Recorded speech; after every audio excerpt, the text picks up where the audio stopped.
You know, it's not even, it's legitimately that I just forgot to unmute.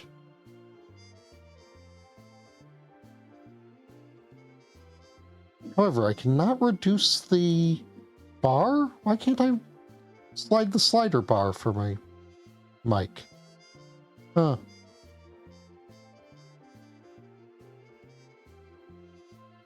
Anyway, Oneko Ohio, everyone. Thank you for the follow. Welcome to the Comfy Box. We're going to randomize and do some D&D Pathfinder, and you're cute.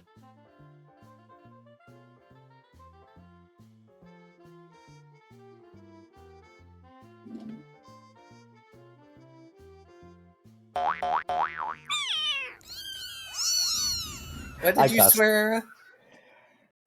I said S-load. Oh. Darn it, Era. Swearabane. Swearabane. Look, I drink like a sailor and I cuss like one too. I can't help it. Why do you think I'm not talking? I'm sure it'll be fine. But since we're all here, welcome to the stream, everybody. I am Drunk Dragonaira, the lovely GM of tonight's game. I'm here to commit torture and agony to my players and very complex storylines because I either play 4D chess or I watch them eat the checker pieces off the board. And onto a key.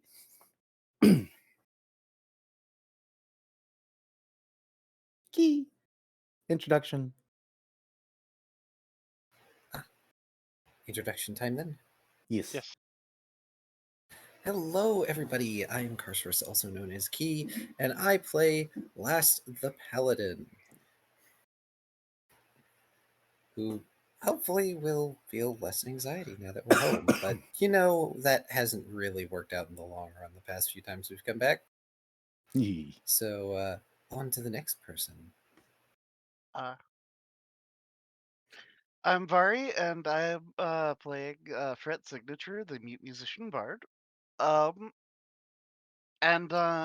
checker pieces are delicious.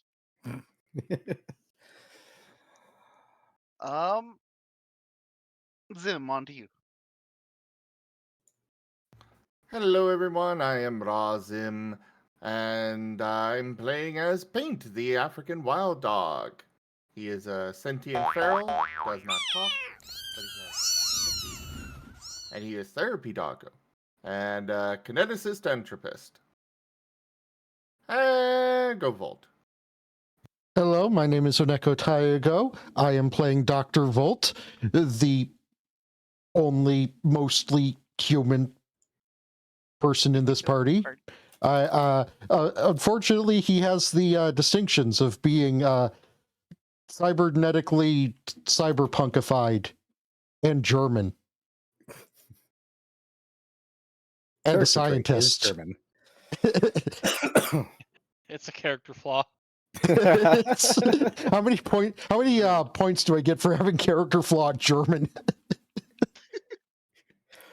A grand total of -1. I apologize to our German viewers. He is the artificer. Also, yes, I apologize to the Germans too. Please do not invade Europe again. Rude.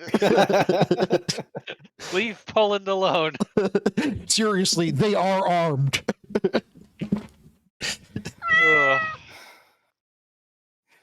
I suppose that's my turn then. Yep.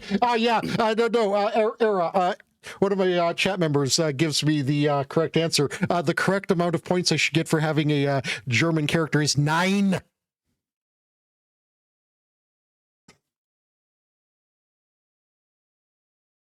I am met with silence for that.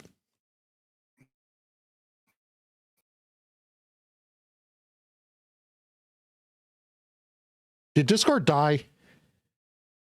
Did my headset die?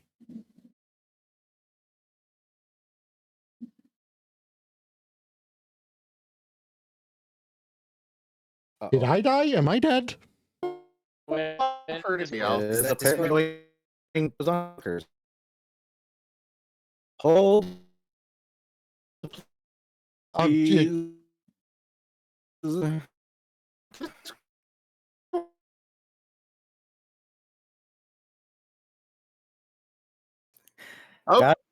Okay. I think we're good. It's back. Okay, Cool. I was very confused. Did my joke even get heard? Did my joke kill the server? No, your I- joke got halfway through and it stepped out. The server was like, nope. So You yeah, my killed joke killed the server. I should get 9 points for being German. I heard you, and I knew where you were going after maybe half a minute. It's like, wait a minute. I knew where he was going the moment I heard him speak again. I saw it. I saw it in the chat. Go ahead, Viv. Let's get your introduction out of the way before Discord decides to die again, apparently. Hello, everyone. I'm Viv. I play half cat, half shark aberration. He's from an ocean world. He's an asshole. He hates the Fae. Looks at paint. I'm a yokai hunter ranger archetype. Leveling cleric. Shoal brine coat. He's here to bite. All right. That's let's just go. I'm just seeing like a political campaign. Shoal coat. He's here to bite. I'm here to take a bite out of crime. No, that's Gruff And McGruff. everything else while you're at it. Exactly. And everything else while I'm at it. All right, let's go ahead and do the recap here. And all you key and/or Darren. Yes. Hold on, I need to address one of my chat members. Delta, I do not think we want to address people riding dragons in this setting. I don't know. It depends on what kind of writing people want to do. Please do not address this. Eyebrow waggle. You may cause emotional distress to a certain smoke lion. He had it I don't covered. know. That does look like a pretty tasty banana. Thank you for the biddy, Zim. Darren coughing as he cracks open the book for recap time. Right. So then. Session 26. No salvation for the wicked. Peering into the treasure room, Fragment get a look at what the currency of the world used to look like. Rather than coins, there are cloth scraps, though there are gemstones on the walls. Although on the pedestal, as if placed for a joke, is a solid gold, gemstone-studded submarine duck. Among the mundane equipment in the treasury are several items of interest that are distributed amongst the team. 2 different pairs of lenses, one taken by Fret and the other given to Paint. 2 rings of protection, again, one each given to Fret and Paint. Aegises of recovery, of which they are taken by Fret and Volt. A pair of gloves that catch Fret's eye as well. And finally, a belt that Last takes, allowing him to carry much more than he already can. Yes, Last has become the party pack mule. I understand this far more than I should. For those who don't know, Darren was a strength bard. Several pieces of armor are acquired by the team, as well as a few weapons that they use to shore up their combat capacity. When Paint lays eyes upon the golden duck, he immediately attempts to take it, somehow pulling down the thing. He barely manages to lift it, as the thing is enchanted to be 5 times as heavy, almost like a joke. Upon finding the duck does not squeak or chew, he drops it, having lost interest, the joke item hitting the ground with a heavy thud. Joel looks at this and asks for someone to help get it into his bag. Fret blinks, but Joel explains he wants it to decorate his boathouse. As the kitsune approaches, he attempts to help move the abominable luxury item into If I Joel's had a haversack. pet dragon, we'd fly to Volt banana sees the pair groves struggle together and comes and over to feast on examine the the clearly tastiest enchanted treats. rubber A fruity duck. adventure in the sky awaits. Through observation, Volt surmises the enchantment is triggered, but seems to simply make the object it's applied to much heavier. When Volt notices this, Fret makes an attempt to deactivate the magic, making the item so difficult to move. Scouring over the surfaces of this thing meticulously, finding one of the gems on it is a button. Pressing said button, the duck is now much lighter. This annoying item reminds several of the recallers of an immovable rod, but not quite at the same level of functionality. Arsonist Didn't you snickering refer to it roughly- as like immovable rod meet less movable ducky? Yes. Arson is snickering off in the corner, highly amused by all the effort Foof put into his little testing item. Apparently, he used it to test new members to see how long it took them to figure out the duck has a button. Fret gives Arson a look and slides the duck into Shoal's bag. Last, ignoring much of the duck shenanigans, has been meticulously acquiring every single gemstone in the treasury. It is a rather extensive list overall, but the Vaporous Paladin has plenty of time to fill his haversack. Without any remorse, Last pilfers the entirety of Arson's shiny rock collection. When the team appears finished looting, Arson asks if they have anything else planned before they just lay low for now. Since right now he says they don't want to go outside. Fret asks for a room with some privacy, which Arson seems capable of providing, though Arson also offers the use of his observatory, which has a view capable of looking in on the ritual house. While Arson muses about why the guards who killed him didn't take any of the equipment, only furniture, Fret excitedly goes up to the observatory. Said observatory itself is filled with lots of junk, as though a pack rat had begun a nesting hoarding habit inside.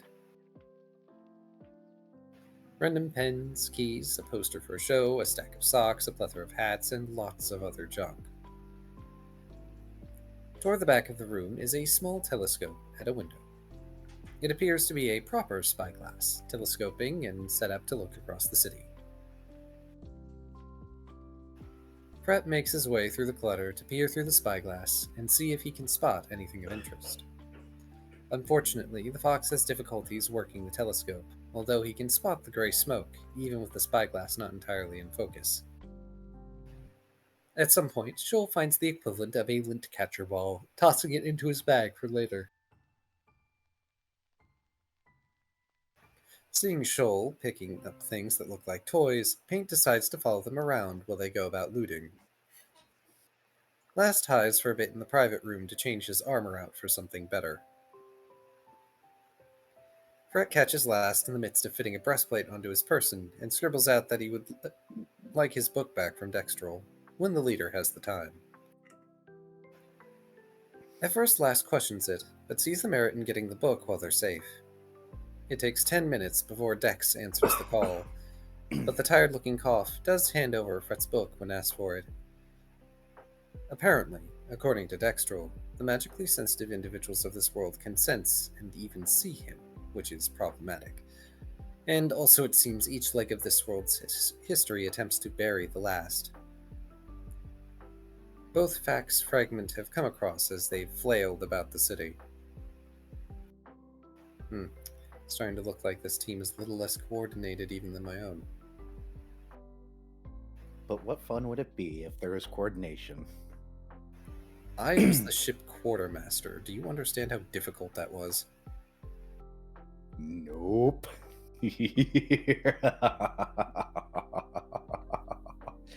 Continue. Quit cackling, you.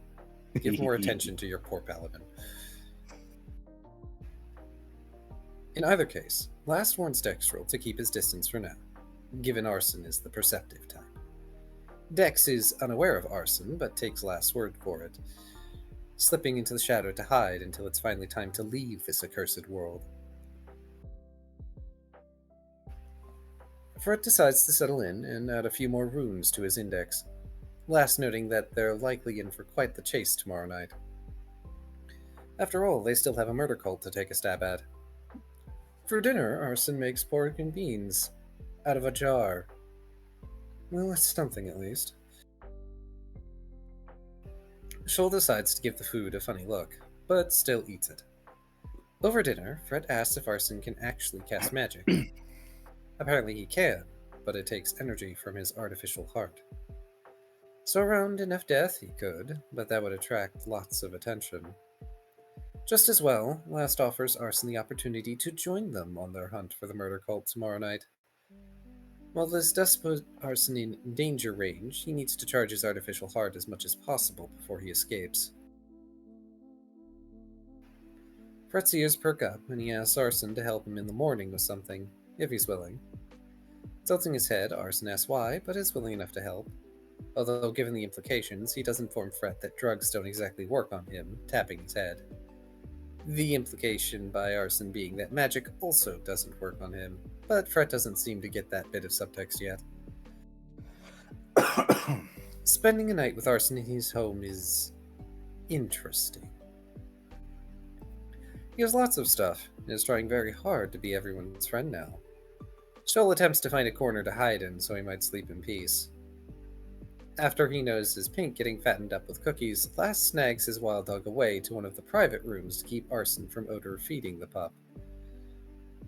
Fret takes the latest cookie instead, taking out a Wandermeal bar to compare them.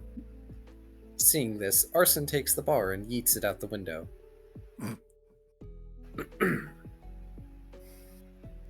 Yes, that is written that way. He complains that it's going to poison the last of his dying garden and is even worse than his cookies.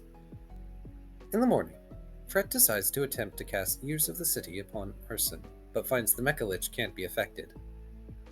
Well, in that case, the Kitsune decides to cast the magic on himself as he looks for information on where people may be finding dead bodies. Specifically, the leftovers from when the killing cults are done with their victims.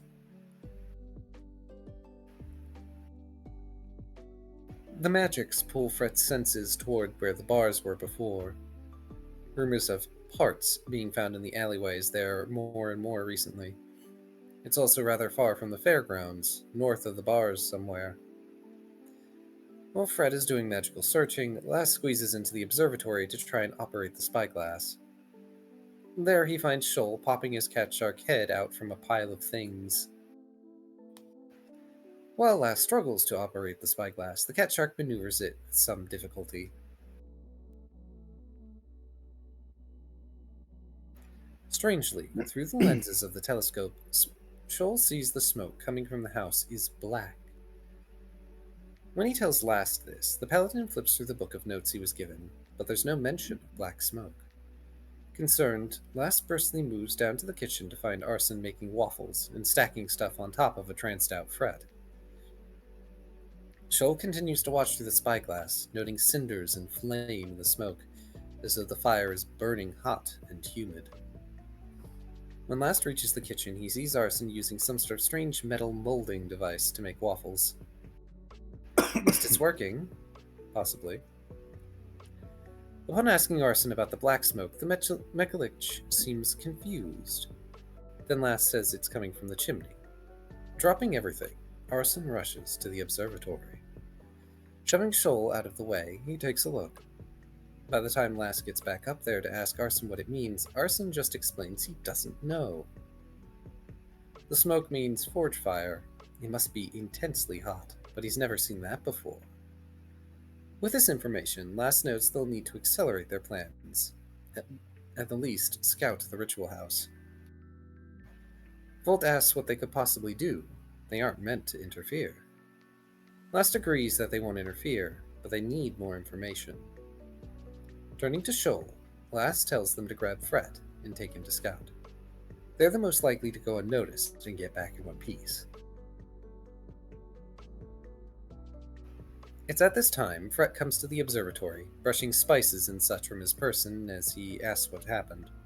Brought up to speed, Fret suggests they get going then. Though he asks Arson if he has any disguise kits they can use before they go. This incites the frenetic and frightened Mecha Lich to shove things around and head downstairs. He shouts that he has lots of makeup. Giving an exasperated sigh, Fret follows after Arson, finding him digging out plenty of makeup kits for use. Scrutinizing the makeup with an appraising eye, the Kitsune nods at the quality of it. It will do for better disguising himself and his allies. Since Last locks up, trying to make a decision, Shoal unilaterally decides only he and Fret will be going on the scouting trip. When Fret offers to have Arson along, Arson decides it might be best he stay home, since he has no idea what the forging smoke means. So Fret goes about creating a pair of great disguises for himself and Shoal. The Kitsune's disguise is impeccable. It's nearly impossible to tell him apart from any generic citizen of the world. Fret doesn't even bother really hiding on his way to the ritual house. though Shoal manages to slink along relatively unseen. Once closer to the building, they see the billowing black smoke is much thicker than the gray stuff from the other day. Unfortunately for Shoal, the smell in the area is intensely overwhelming, making it difficult for him to get close to the building. It's even enough that Fret pulls up his scarf to help filter out some of the scent. While he can't get a read on the smoke, the kitsune continues to case the building and circle around it. There is soot starting to build up on the building, and people have begun to leave the area. An unusually loud action being taken by a normally reclusive lot. How odd. Noting the soot piles, Fret uses his scarf to scoop up some to take back for examination. When the pair return, they return with the scent of the smoke and soot heavy on their own figures, especially Fret, who came back with the soot on his scarf. Seized by memories he's been racking his mind for, Last approaches Fret unbidden to handle the scarf. He smells and observes the soot, making muttered notes on what he senses. Burnt bodies, iron, and herbs? Rosemary and basil? What are they doing, seasoning a sword? Arson interjects that the herbs change depending on what the mages are doing to meditate. But they aren't making another one of him. They didn't burn his body when they made him into a mechalich. They just poured metal over it, which sounds extremely painful. Fret notes grimly that maybe they don't need a body for whatever they're doing. Shoal expresses some concern that they may be doing something to the soul. At this time, Volt theorizes, knowing what he does about machinery, suggesting that the Mage Council may be creating a golem. Given Last smells iron, it may be an iron golem, which would be problematic. So now they must consider their options. Do they leave the mission incomplete and not interfere? Or do they complete their mission but go very loud? Last pauses for some time, then asks Arson what their odds are of getting into the ritual house and out alive, especially given the Mage Council will be inside. It occurs to Volt to ask Fret if his incendiary runes affect things with spell resistance. Fret thinks about it, but concludes that his runes are affected by spell resistance. All eyes turn to Arson, who has been proven to at least be relatively immune to magic. This, of course, makes the Mechalich very concerned for the sanity of those he's associating with. He asks what the heck Fragment Not Found are, especially after Shoal talks to him and paints images to him to try and vaguely explain how they might get him out of the city and what they are. Although to make this plan work, someone should probably hold on to Arson's soul jar so it doesn't shatter if he goes through with using the book. Fret holds out his hand with a smile. Flailing repeatedly, Arson eventually just hands over his soul jar, sighing in exasperation as he accepts what may seem to be his inevitable fate. Seeming to attempt to console Arson, once he agrees to doing this crazy plan, Shoal beckons him to approach, the cat shark then enacting a ritual that his people do when making friends. He pushes over the nearest pile of stuff, Arson whining it took him a month to make that pile. But it's fine. Heaving out another sigh, he makes sure that Fragment intend to get him out of the city one way or another. Once he has that assurance, he takes the offered incendiary index, complaining that this is the single most insane thing he has done since going up to the council asking if they needed a job done. Paint attempts to be therapy doggo for Arson, the very done with everything Mechalich, grumbling and waving dismissively.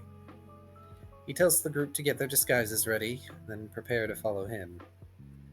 One way or another, this is going to close a chapter in Arson's existence. Not that that fact comforts him. While the recallers are disguising themselves, Arson goes downstairs to change into a surprisingly opulent outfit. A cloak, helmet, and more pulled from a closet in the maid bedroom, looking like a proper, if stealthy, knight. With everyone gathered, he kicks open his front door and begins walking down the street in his old armor, heading right for the ritual building. At only a moment's hesitation, Fragment found follow after their erstwhile ally. As they all approach the building, Fret wraps his filtering scarf around Shoal to help protect him from the smell of the heavy forging smoke. Moving around to the side of the building the chimney is on, Arson holds up a finger as he stops. They're on the other side of that wall, Arson notes, and then begins climbing the chimney. Now that Arson is on his way into the building, Fragment move themselves a safe distance away. Better to be safe than sorry in regards to the destructive distance of runic magics, especially given the rumors of the power of an Ix's index back in Twilight. Shoal hunkers down in stealth by the alleyway everyone else hunkers down in, watching for what happens.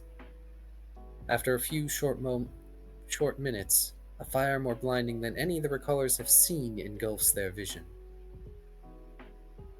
Once it begins to fade away, there isn't any sort of wall or chimney left anymore. When the light fades enough, the recallers see a shockwave from extreme heat heading their way from the sudden burst of flame and light. Most of the team can cover their ears in time, although last is too slow, becoming deafened for the moment. Heat and sound roar through the area, shattering glass and sending out a wave of smoke. What they can see is Arson's back, and he raises a dagger. In one swift motion, he plunges it into his chest, shattering the power source of his artificial heart. As he falls over, a metal mask slides from his face, clattering to the ground, only for the mask to rattle and slide over to join a mass of others that coalesce from the wreckage. The head of the unfinished mask golem is a porcelain mask with a sapphire set into its forehead, eyeless gaze turning upon the only living souls left nearby. The masks separate from each other and begin to hover and fly towards the recallers, much like a swarm of deathly iron faces.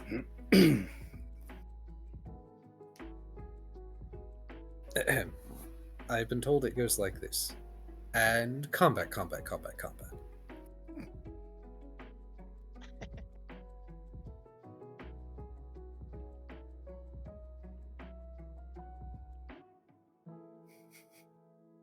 So if You you want to should know start more, you adding gotta a- watch the VOD. Yes. You should start adding a page break after combat for your own ease. Yeah, I should probably do that, honestly. So I would like to note that there was one little comical note during the combat that I found amusing of Fret kind of moving to the front and preparing to face the golem, and then literally everyone running past him. Yep. Fret manned up, and then everybody charged. Sorry, Frat. You tried to cool guy and we ruined it. I don't The know what weeb you tried to expect weeb. from Right. Shoal. It's fine. We wanted to defend our squishy. Yeah, the weeb tried to be the main character and got told, no, you're a weeb. Yep. That's what you get for playing a weeb. Indeed. And combat ends as we finally rip a mask from Shoal's face.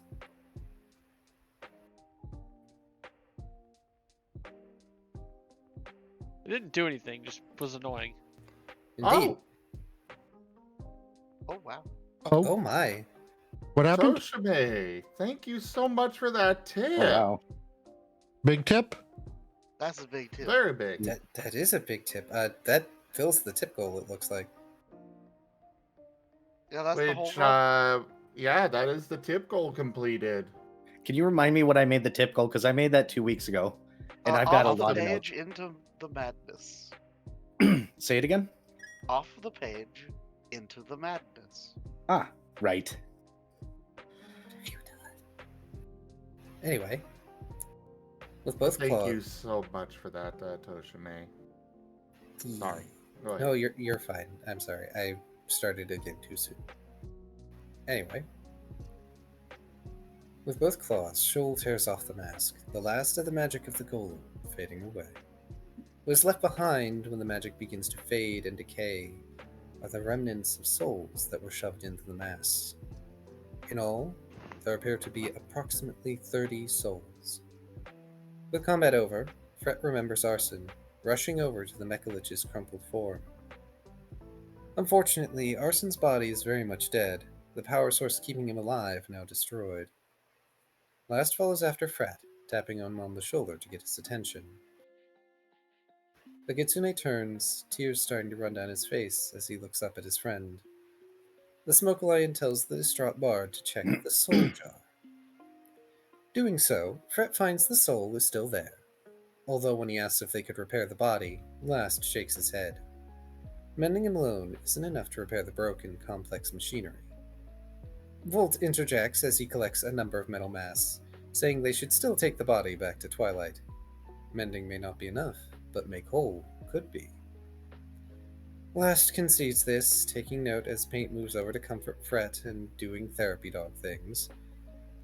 So, Last calls for Dextrol the normal way, giving him and the others time to collect themselves. Fret collects the 30 souls. Shoal and Volt collect metal masks. Last picks up the porcelain mask with a sapphire as his souvenir. Paint makes sure to gather up the saplings he grabbed before. I don't think any of us remember to grab Arson's body. No, Unless we- Volt definitely grabbed Volt Arson's has it. body. Ah, Yeah. okay. Yeah, that was didn't- like the number one Yeah. priority for Volt. Volt was on that. Volt wants to poke a dead body. Right. Volt wants Yes. to poke a dead cyber lich. Volt wants to poke a dead Frankenstein and bring it back to life. There is so much Volt can learn, and none of it is good. And none of us are going to stop him. Once Dextrol arrives, he decides he doesn't want to know much more of what's gone on, though blanches when he hears there are 30 souls, demanding they leave quickly so he doesn't have more soul dregs inside of him. Fragment Not Found leave the sphere at last, finally making their trip back to Twilight. As they make it to Threshold, Paint leaps down and presents his saplings to a suddenly very confused Dextrol. He sends along an image of Dex putting the saplings to himself, since Dex had said before he wanted branches. Dextrol takes the saplings, telling Last to explain why this wouldn't work, then he starts to leave, not wanting to be anywhere nearby when the news gets broken. Though Last does ask Dex to plant the saplings somewhere at least. Then the Vapor Cat tries his best to let Paint down gently, although the wild dog is still sad, even though he was a good boy and did a good thing. I have a note here. Everybody got 200 seals from the golem fight. Now, if y'all will excuse me, I need to grab a water after all that talking. Session 27, Go everyone, grab water. is Better Late Than Never. Or in the case of Tyga's channel, I can't believe it's not Betty.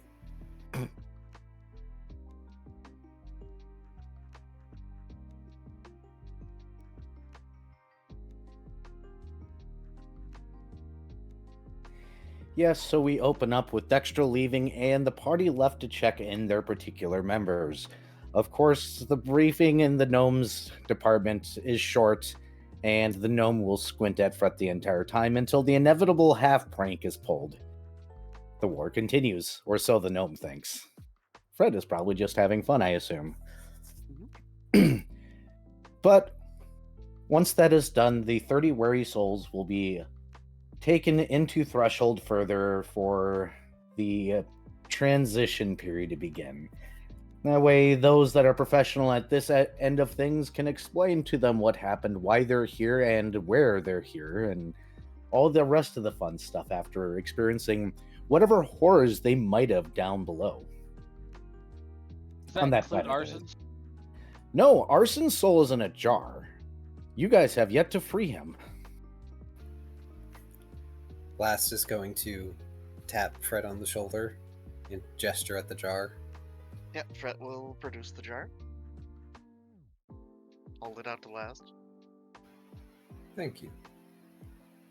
Fret Hopefully, will they pull will out be. his chalkboard and scribble out. I figure you being Paladin of Sir Erebane would be best for this. Wait, are you expecting me to chaperone this soul? Fret makes a really big shrug. Just uncorks the jar or like pops the lid open or what have you to set the soul free. You pour the contents out like a liquid, and it splashes on the ground awkwardly with a little bit of a splorch. At first, it resembles nothing but a green goop that is slightly neon in color, before coalescing into a very naked form and very unmechanized form of the previous known. Thank you, Cat. That is very appreciated. Please settle down. How many He can't claws decide how just he got wants to see my injected life. into your skin? A very unmechanized arson. As he takes a deep breath suddenly and sits up, he looks around and goes, I died, didn't I? Yep. Sort of. Ooh. Hold on. Is my body nearby? I need Paint my brain. sneezes. Dr. Volt produces the body. Oh, fantastic. He literally picks up his dead body, shakes it a little bit, goes, how does it feel? Actually, it didn't feel bad at all. I'm just kidding. I screamed just to amuse myself because I knew this me would be absolutely elated by it. And then he presses his head to his own and goes, the actual fuck did I get myself into this time? Fret will scribble out in bold italic text. Welcome to Twilight. He looks over. You dumb bastard, you couldn't even get me out. He slaps himself. Technically, you no. are out. You did make it out of the city. I guess that's true, but, you know, without me and him, his moral compass was a little messed up. Then again, my moral compass is pretty messed up too, so, say Livy, he drops his own dead body. So, I can have that back, right? Points at his augments. It was quite painful to get those. Excruciating, even. Torturous? I suffered for them. I get to have them. Is there a better way to charge them? Where are we again? Twilight? Twilight. How's Twilight? Last is going to gesture to one of the, I assume they're cough chaperones. They're Oh, standing you and remember staring how at we each other. were painfully vague about basically everything? Yeah, you get used to that in this kind of world I'm from, but Yeah, you Oh, the get even city. more used to it here. Welcome to your new eternal unexistence.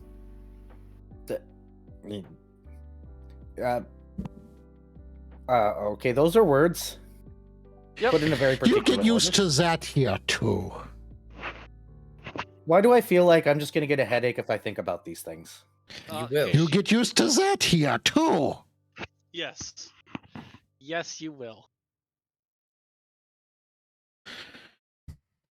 Okay, what now? Well, now one of the chaperones is going to take you and teach you about where you're at and what goes on here, and then you can figure that out. Oh, I get to go to school? Is this like a real Fret- life thing? Fret does scribble out enthusiastically. Also, yeah, there are colleges and stuff. Oh, they burnt those down years ago. Well, I should say I burnt those down years ago because I had a big hand in that.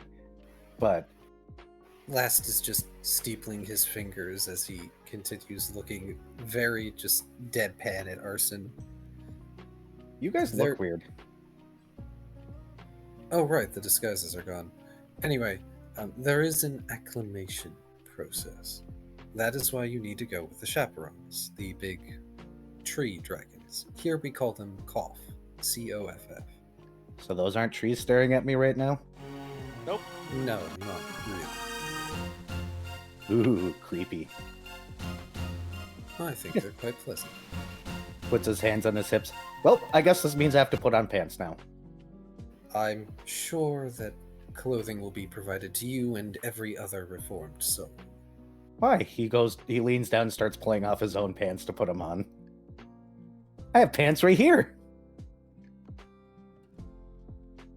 Fred just shrugs and goes to help him remove pants from his own dead body.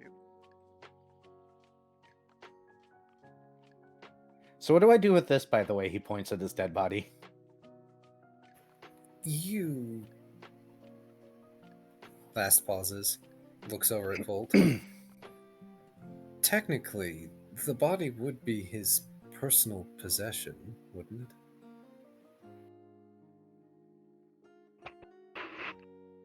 it? I guess. I suppose technically you can decide what to do with it. Fred does scribble out, "We could hold on to it for you." He shrugs. He goes, as long as I get those augments back. As I said, that was very painful to get. And wasn't a very willing painful either, by the way. So, I would like those augments. I don't know how I'm going to power them out here. I don't think you can really kill people. Fred will scribble out, you might not need them per se here. Well, at the very least, if you allow the good doctor here, as he gestures to Volt, to study them, perhaps he can find a better way to get those augments attached to you without it being excruciating. Oh, sure. He'll pick up his own dead body and then proceed to offer it to Volt. There isn't any hand rubbing. I'm just imagining the very German smile. But it's that black guy rubbing his hands together meme. I know the one you're talking. Who is he? I do not know who he is. I don't know, but he's so cool. Like Yeah, boy. no, not that one. That's a different that one. one? That's a good one too, though. That's the only one that's the one that like lives rent free in my head. Yeah, he's in like a yellow suit. Anthony Adams. The names, they mean nothing to me. One way or the other, Arson will offer over the body, and once it's taken, he'll put his hands on his hips again and go, I still have no idea what's going on here, but this doesn't look like a city. Well, there's a city over there, but this doesn't look like my city. It's not. And I'm free of a jar. And I'm free of that, points at himself. Fred will scribble out. And if you join the Recallers, you could, in theory, explore the entirety of the multiverse. Fret has already written this out, but Last is like making the neck cutting motion and shaking his head from behind Arson while Fret has Arson's attention. Arson will smile all wide and be like, I don't think your friend likes that, by the way. Oh, good. You're still very perceptive. Wonderful. Big ears. He holds his ears.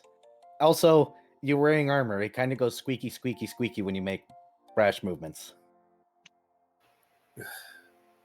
What I wouldn't give to have a proper handle. Look. I'm just going to go, ooh, Whiskers is here. Hey, Whiskers. Whiskers is a cutie. One flip to the table there. All Whiskers praise is the up bone and front. jello. Hi, Whiskers. He will... Oh. Cat, get off my nuts. Gotta love cats. He will then give you the grandest bow he can possibly manage and go, I have no idea what's going on. I'm just going to go with the tree people and pretend like I know what's going on, like I always have. Fred gives him the thumbs up. And you can keep the gems as payment. Except for, do you guys got the obsidian? Please tell me you got the obsidian. That was my favorite. It had a little bit of a silver sheen to it. Hang on. And it was an Good job. orb. An orb. Yeah, it was the first one I ever bought. First paycheck. Let's see here. What criticize? Sunstone, Opal, Pearl. Here. Yes, Obsidian. Grab your hands. The least I can do for an ally who sacrificed much. Also, now I'm an ally. Considering you very likely saved us from the full brunt of that golem, yes. Oh. I have no idea what killed me. There was just a lot of smoke and a lot of heat, and I couldn't breathe, and then suddenly I was dead. It was a mask golem.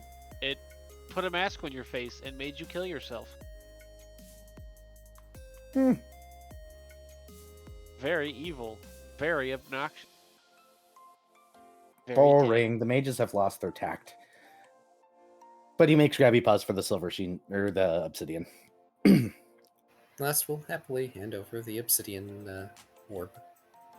He'll turn on his heel, walk up to one of the trees who have been, the cough, standing there just watching this happen with that unamused, oh boy, expression on their faces. And he looks up at them and goes, "Tree daddies, take me to my new home." Ah. They look up at you guys and begin to walk. And he goes, "Oh, no fun. This place is going to be boring." Starts to walk along.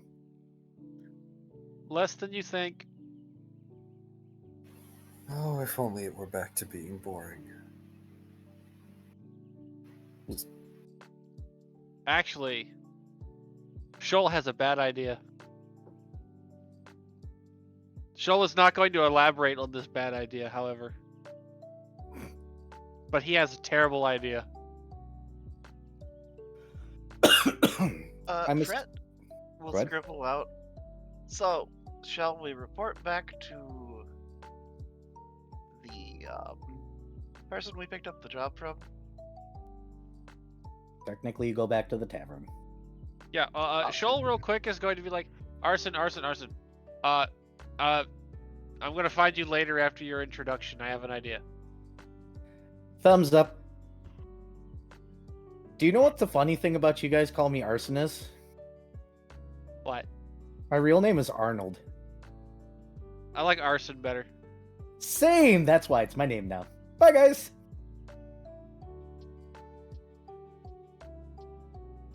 Arnold. Fred just waves goodbye.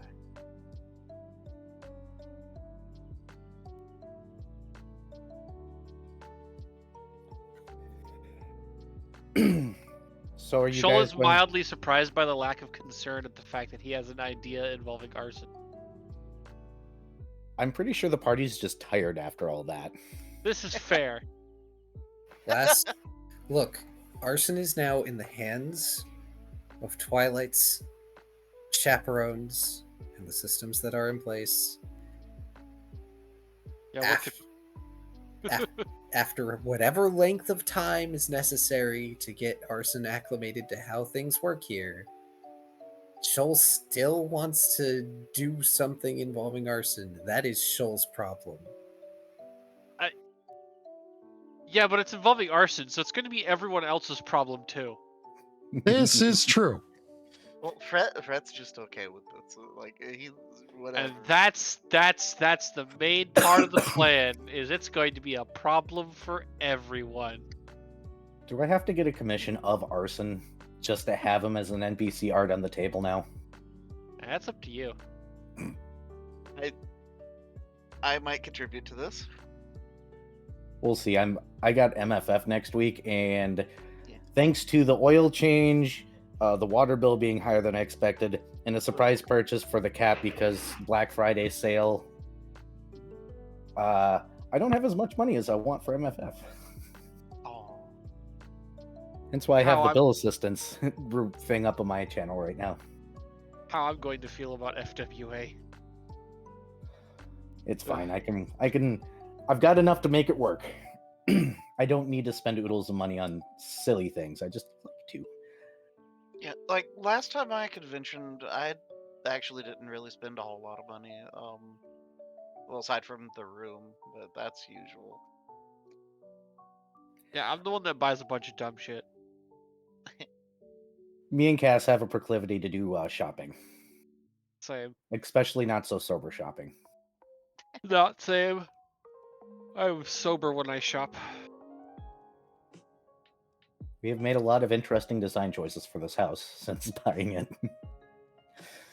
But it's all worked out. Either rate, you guys are going to travel to the tavern, and as you guys make it to the walls of the city, you guys notice some interesting changes. First of all, right outside the walls are a pair of guards.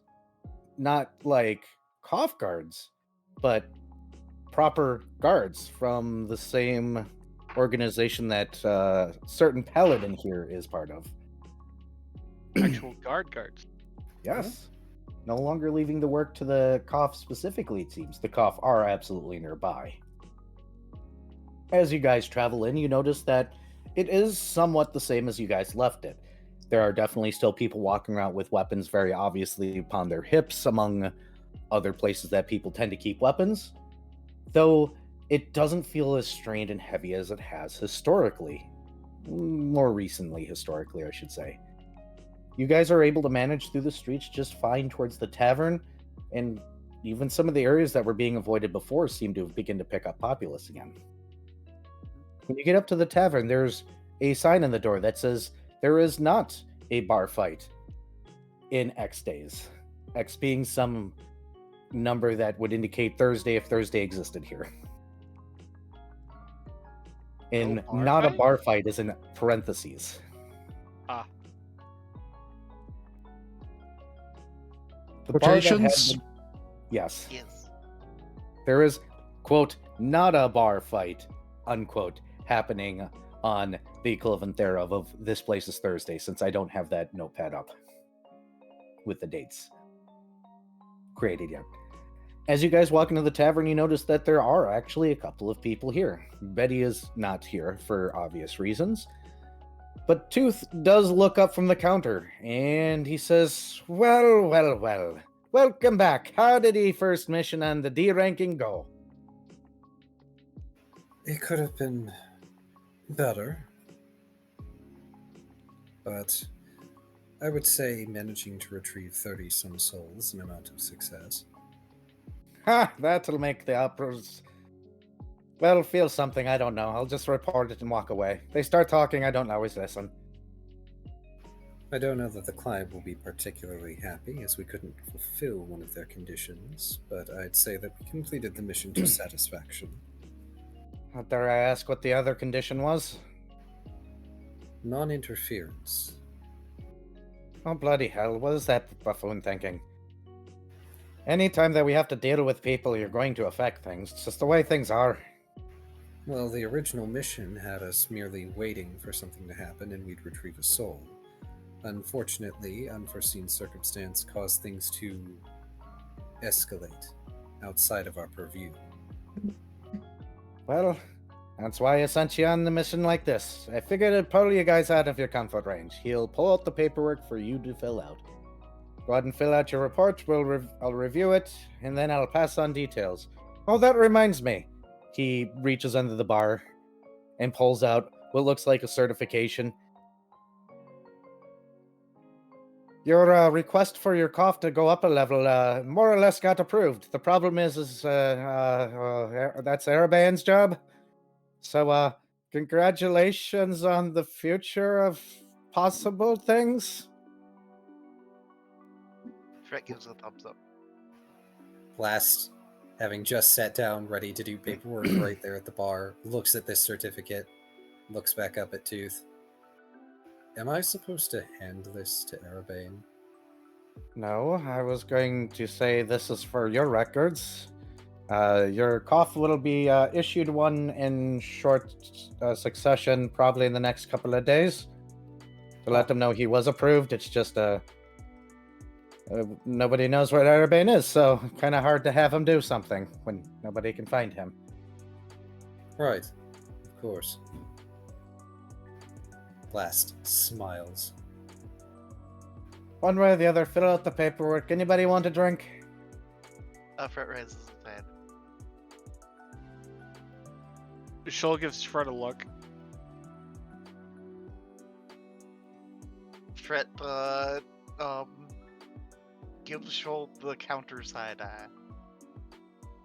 Squint. Eyebrow waggle.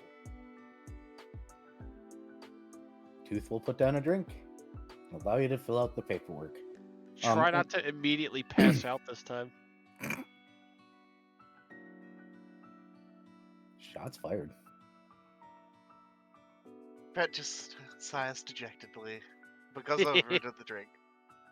And begins to drink. Anything of note last/lost puts into this report that I should know about? Okay, let's see. He has a lot of details to write about this world. All of them center on how it sucks. Yes. He will also be including the notebook that he had been given as part of the report. Oh boy, so you're gonna be there a while. What does the rest of the party want to do while Last is being extra detailed? Shoal is leaning against Fret. Cute. Fret is just gonna leisurely drink and probably order another drink and in like small lettering request a relatively weak drink. Lol. The look on Tooth's face when you ask for that in quieter terms that Tooth gives you, like he's about ready to shout it, then decides to be nice because he's in a good mood. You'll get a nice warm buzz by the time Last finishes. Tooth will look at all this paperwork that was just given to him and he'll be like, all right, so here's the deal. This is a lot more than I expected, so for now, instead of me reading this here and making y'all wait, go take a day off. And I'll meet you here tomorrow. Sounds good. That gives a thumbs up. Alright then.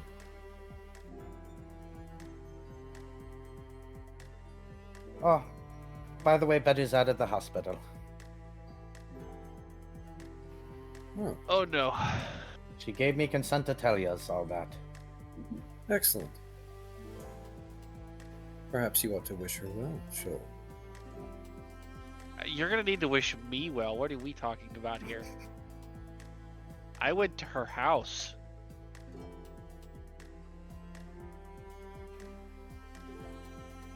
And Paint will go stand next to Shoal.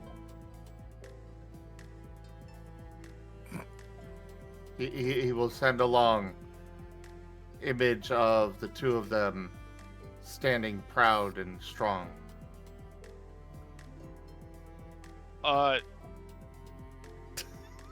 You would get abandoned by Shoal if we had to deal with Betty.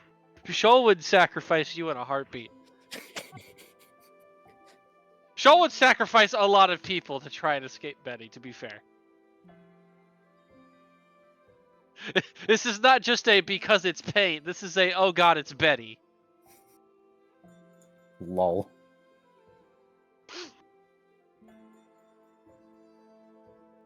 Ugh. On the bright side, I know she's going to be madder at the people that attacked her than she'll be at me, so, you know, I've at least got a grace period. Fret will scribble out, "Hey Shoal, can I spend the night at your boathouse?" Yeah. Fret looks pleased by this. Shoal is just confused at why Fret felt like he needed to ask.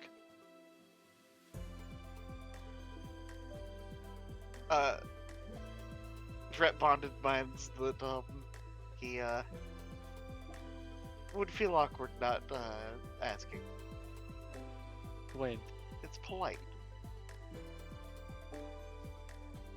Shoal is half cat. What does the word polite mean?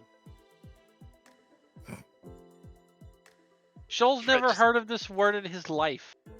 Fret There's just not skipped there's through the not fast even a part. translation to that into his home language. There's no word for polite and rare.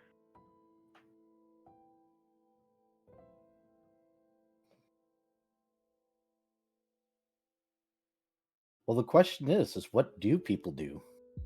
Is Shoal going to brave Betty's house? Shoal probably should. It sounds like Paint was intending to go along. That is Yes. unfortunately not allowed. Aw. Oh. Shoal is not allowed to share Betty's house location. You guys were all there. No, only Fret was. Ah. I thought we all went there at one point because it was a crime scene. Yeah, I thought everybody did. Oh yeah, but Shoal is going to deliberately forget that.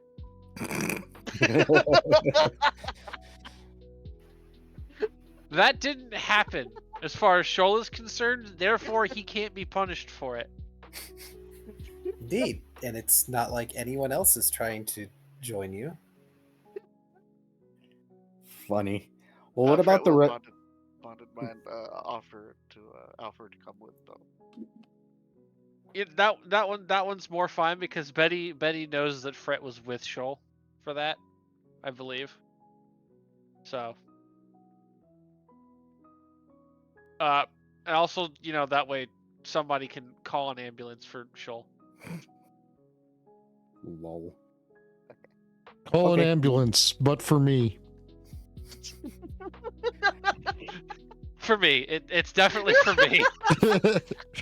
In fact, call two of them. I'm gonna be in two pieces.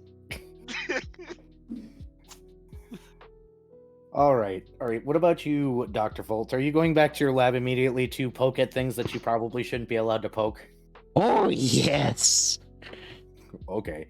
Dr. Volt has many new scientific ideas because, like, his Dead bodies world slung over was already rather versed in biotech.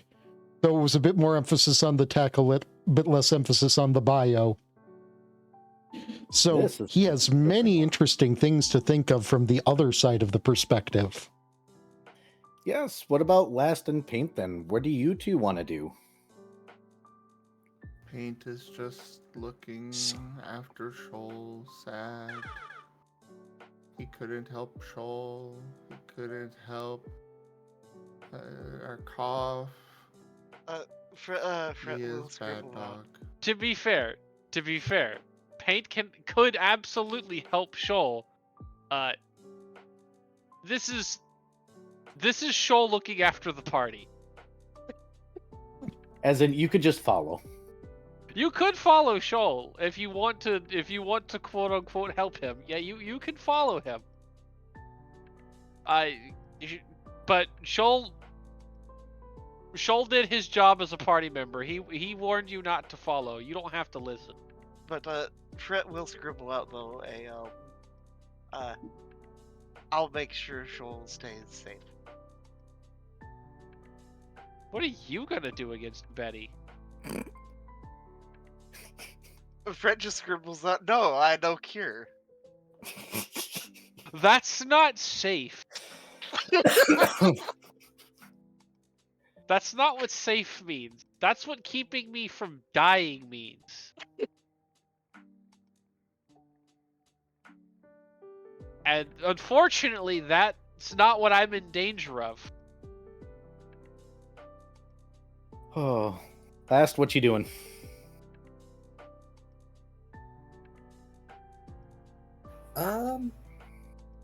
Well, Squish the doggo. that is one of the first things of order. Last is going to finish his report. Then he's going to get down and give Paint a hug. You did well. Is there anything you'd like to do now that we're home?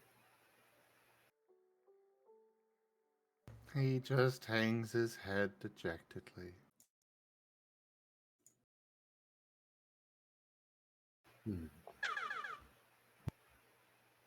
Would you like me to bake you something?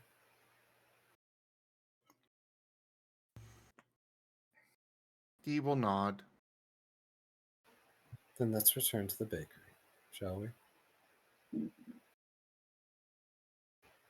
Did you want me to carry you? He'll shake his head and move to follow. As you wish. But the offer was made. So last will stand up, shrug, and go to the bakery. Fantastic. So here's what we're going to do. I'm going to take a brief moment to go and take my medication. While I'm doing that, can one person from each group, the 3 groups, please roll d20 so that way we can figure out which order we're doing everything that's about to happen in. And I'm going to be right back. Feel free to talk amongst yourselves. Woo. Why are we wooing, Vari? I rolled us an 18. Nice.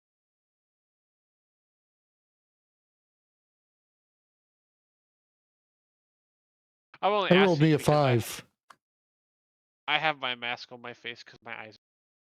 Oh no? Oh, I'm sorry. Uh, eyeballs don't like light right now, so. Darn it.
Also, poor pain.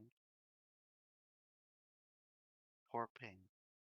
He just wants to help, and nobody wants his help. Oh.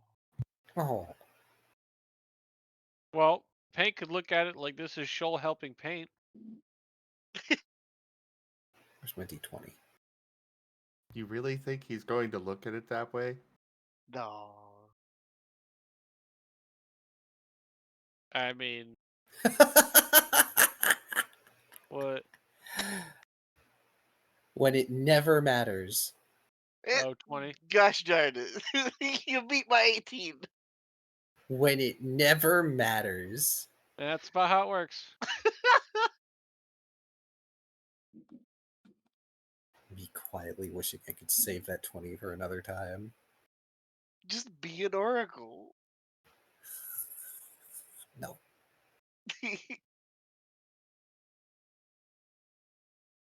Lightpaw, thank you for that resub and your 21 months of support.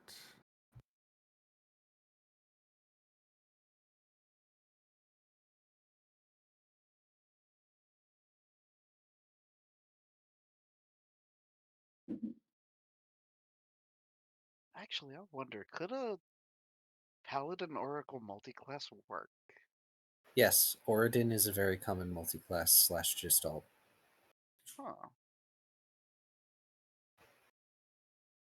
Huh. Specifically, Pays in Oracle, I believe it is, for lay on hands.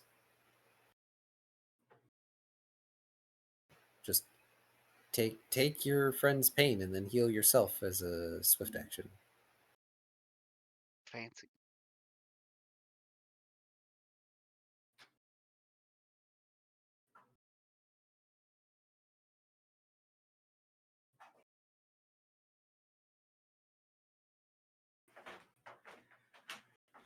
All right.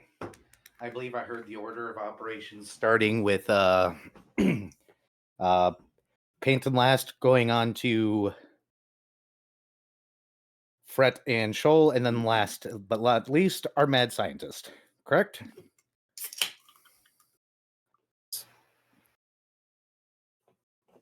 Me remembering I it's got a not my 5, own so one. I'm probably going last. Yes. All right. So last and paint. Yes. You Tea. two make it back to your bakery.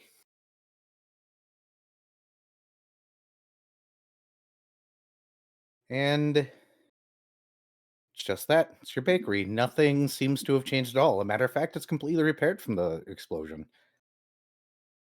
Almost seems like a distant memory. Even the smell is gone. Townspeople are walking by, and you're allowed to sit down and make. What are you making today, last?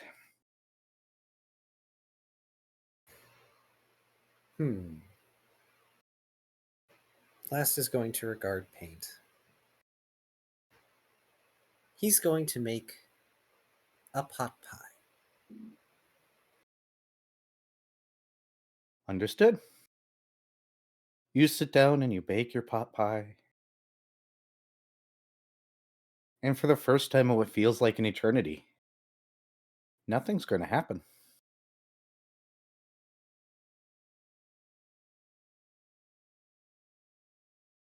A weird churn of normalcy. For now. I don't know. That feels more weird than things happening. How Oh, it yeah. feels to be a D&D character. Oh, yeah, no. Last is frequently looking up at the window throughout the entire process. He is not stopped with the hypervigilance. Paint is just laying in a slight ball out in the front room, staring out the windows. Yeah, it's just relatively quiet. But at one moment, you guys get a customer. Your door doesn't have a bell, does it? Yeah, it does. You hear the dingle, and Tengu walks in and walks up to the desk and imitates the dingle. Ah, welcome. How may I assist you? He unfolds a piece of paper and sets it down and pushes it in front of you. Last pauses. He is aware of the things that could be on paper. Things like I What? prepared explosive runes this morning. Yep. The chaos symbols. But he will approach after a moment's hesitation to look at what's on there. It seems to be an order. It's asking for an assortment of baked goods for a small gathering. A request for you to cater. Oh.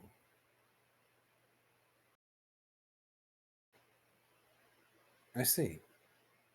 Give me some time, and I'll get this prepared for you.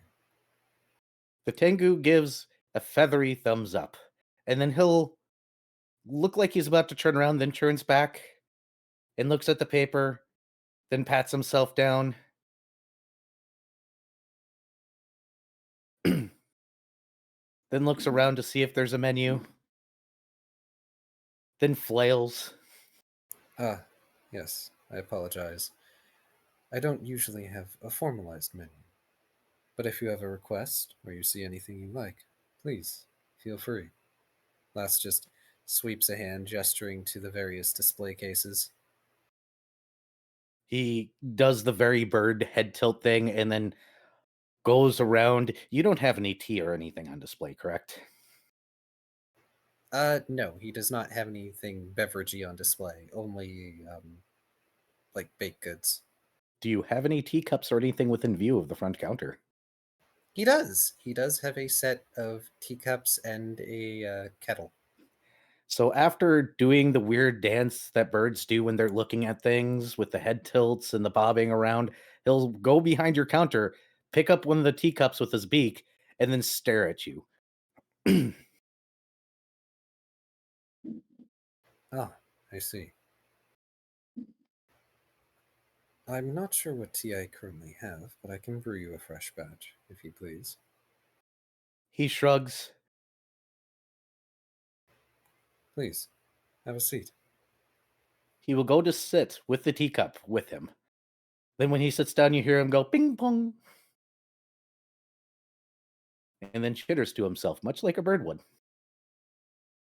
Well, Last is going to put the kettle on.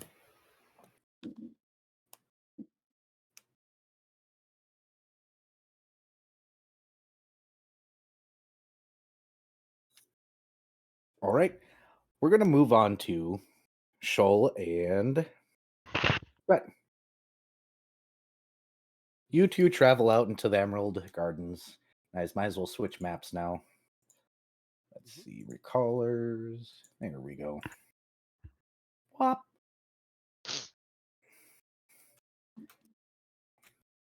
The Emerald Fields. Nope, not Emerald Fields. What was it called again? Where is it? I name things so often. Pleasant Meadows, 14. Yep. Whop. And then you're in Academia.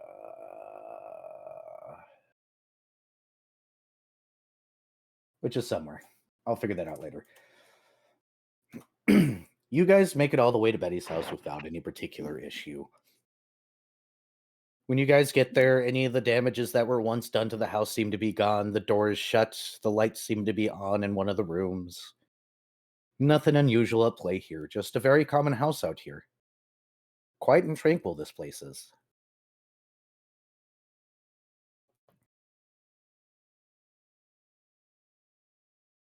Shoal is gonna.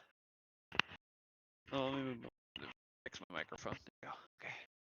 Shoal is gonna just kind of take a deep breath and then bap the door. It takes a few moments before Betty comes to the door. When she opens it, you guys are in for a slight surprise. It looks like she's shaven a good portion of her head, leaving nothing but a thin strip of her hair down the back, or down from the front to the back, tied up. She's not wearing her normal clothes, but seems to be wearing a attire that could be from a monk, probably from her homeworld. For the first time, you see Betty smile as she sees both of you and says, "Oh, you guys are back." Fred nods. I was actually going to come talk to you guys when I heard you were back in town. She'll step and open the door. Please come in. Oh boy. Fred has a momentary look of panic, but then steps in. Yep. Same. Yep. She'll shut the door behind you with an ominous click. That's more in line of what Shoal expected. And then she'll proceed into her foyer, which currently seems to have the couch and everything kind of pressed up to the side. In the center, you see some incense as well as a pillow for meditating. She'll go ahead and pull out the couch and start pulling out the table so that way it's no longer shoved in the corner. Be like, come on and sit. I know you guys aren't used to seeing me, well, especially you, Shoal, being this way. But I assure you I can explain. Fred will just nod and go to sit as directed. Same. Do you two Also, have preferences on tea? uh, Shoal prefers chamomile tea or chai.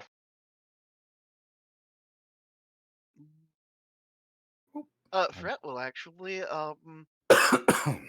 pull out a box of ceremonial tea. If you wish that, she'll take it and she will proceed to set up the display right there, or the brewing stand and everything right there in the coffee table. She'll pull over her pillow and she'll kneel on it. And as the tea's going, she'll be like, all right, I guess I have some explaining to do. Oh, Blink. Fred wow. nods. She goes, I expected there to be quips. You get used to that around. She motions towards Shoal. The kind of people like him. Well, yes, but also, you know, I Fred like will not being suplexed into the ground. No suplexing in the house. Personal rule. Fair. So don't worry. It's still I'm not going to push my luck. Probably smart considering. I've had some time, both in the hospital and now here to reflect on a lot of things. She says, kind of doing that thing where she fidgets with the teapot. I've been living a devil life for quite a while since I've been here, and I guess I've kind of taken this place for granted, as well as the people around me to a certain degree. I spent some time meditating, returning to some of the old ways I had in my previous life before things got a little messy. She motions at herself.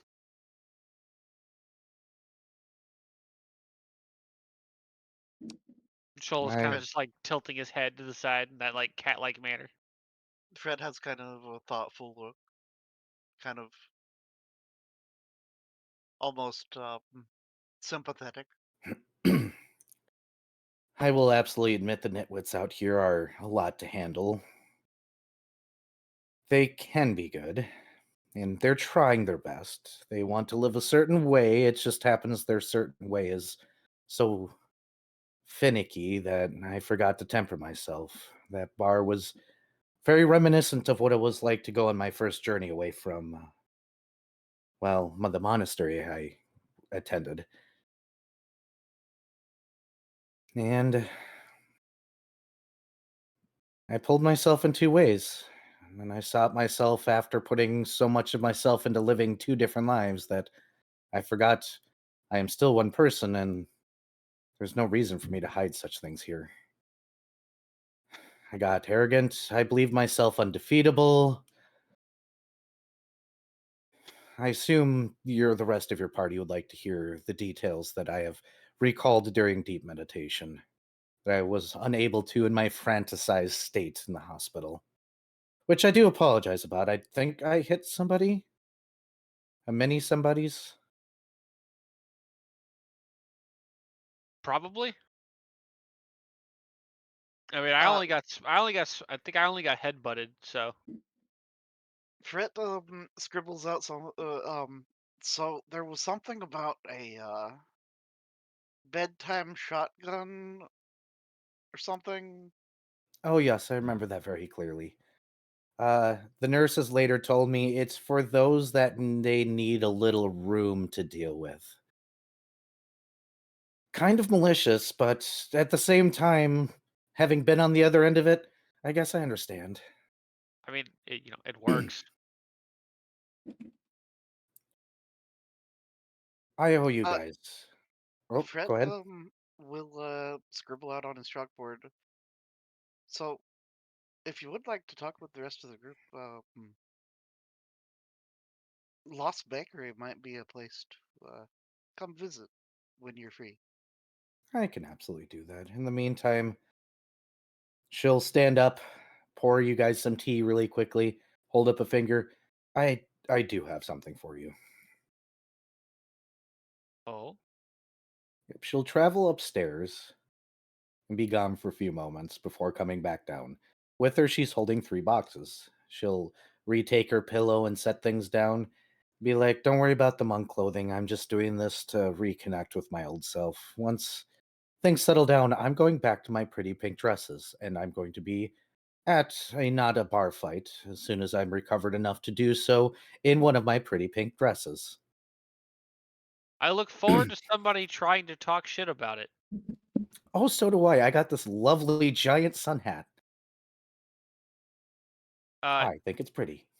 I will probably just get up on top of something tall enough that I can just point and laugh at them while they get their asses. As you will. Fred has happy, glittery eyes at the thought of all this. She sighs, I am no longer going to hide my double life. I think that I am entitled and welcome to both my anger and aggression and my peaceful side harmoniously. And if my students decide that I'm not a rightful teacher because I have things that I enjoy, well, I'll punch them in the face, as they duly deserve. Fred smiles so widely. I mean, you're not saying anything Shoal disagrees with, so he's al- just kind of nodding like, "Yep." I also won't take for granted that there are other people here that I could be friends with. And as a thank you for pulling me out of a very dismal situation, she pushes the boxes forward. These are fairly simple for my homeworld, but maybe they can help you. If not, I no longer feel inclined to keep them. Uh, Shoal will open whichever box was placed in front of him. Yep, you can grab any of the three. Inside, you find a probably palm-sized steel pristine orb that has some significant weight to it when it sits in your hand.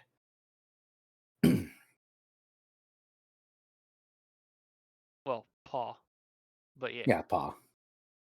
Uh, huh. How weighty is it? It's like a good 3 or 4 pounds. That's about what I figured.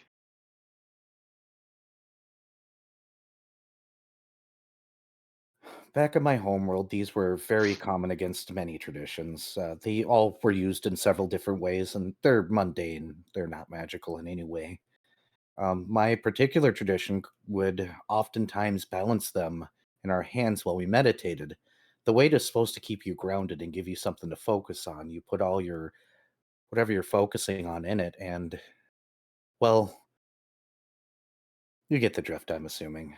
Some balanced it on themselves, others just kept it nearby. They have a plethora of names. I've always called them just, meditation orbs because, well, I'm basic like that, I guess. Or was. I guess I'm not as basic anymore, huh? But I figured your group could possibly put these to use. Something to help keep you mindful. She gives you the helpless shrug of, I actually have no idea what the hell I'm doing here.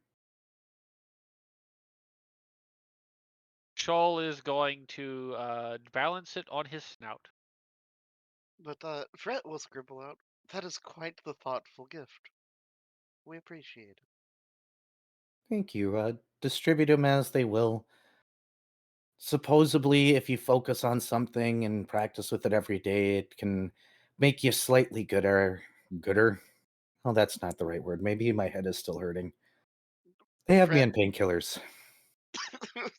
Fred kind of looks like he Ah, was that struck explains for a brief everything. second. That explains her nice demeanor. Exactly. It's the She's gonna snap drugs. out of it eventually, and then everybody's going to die. Yep. An ambulance for Shoal and then an ambulance for his dignity. One way or the other. Supposedly, if you meditate with it and put something into it, a thought, something you want to focus on, it'll last the entire day. As my master used to say, a wait for now and something to weigh on you later. A reminder. Fred He was a nods. coot. Aren't like all old masters coots? Like, You see, this is the kind of man that I'm pretty sure hasn't stood up for 30 years. he's like a super coot. Yeah, he was both amazing and the stupidest stupid ever stupid. This silly little words that made no sense. What sounded profound anyway. Oh, yes, like the leaf blows in the wind until it hits something on the ground. And one must always have thoughts, otherwise they are a blank slate. I still don't get it. Then Are he'd there, laugh at one of his own jokes that he told nobody.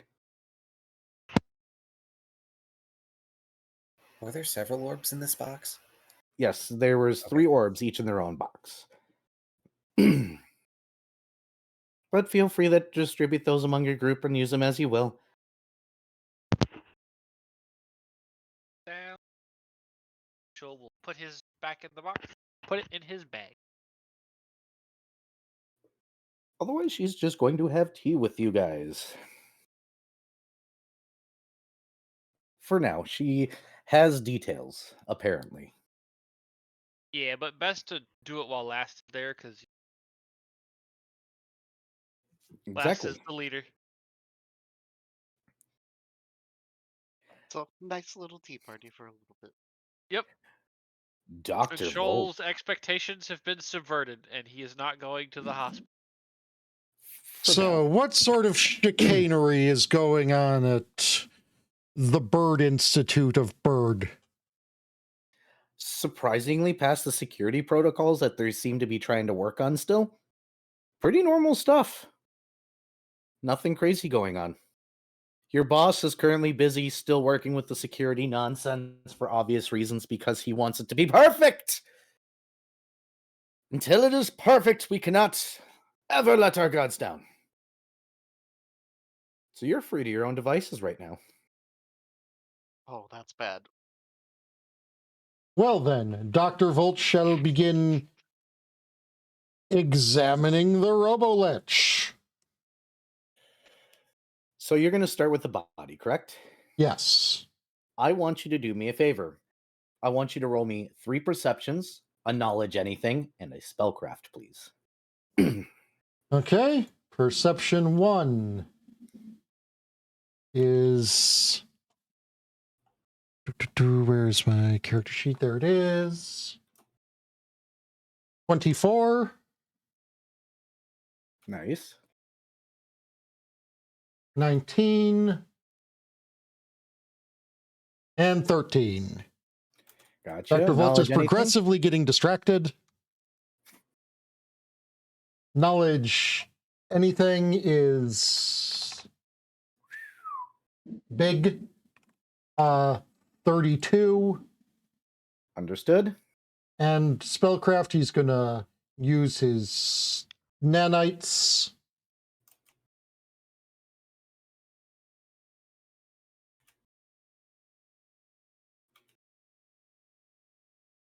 Okay, 29 plus 4.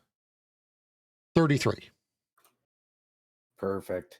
So you begin the procedure and you begin to looking into how this was implemented and everything else. And one of the first things you notice is that there are definite burn wounds underneath the edges of the automated parts. It seems that one of his arms was almost completely replaced, as well as a good portion of his chest. Something you guys didn't notice because he never took his shirt off.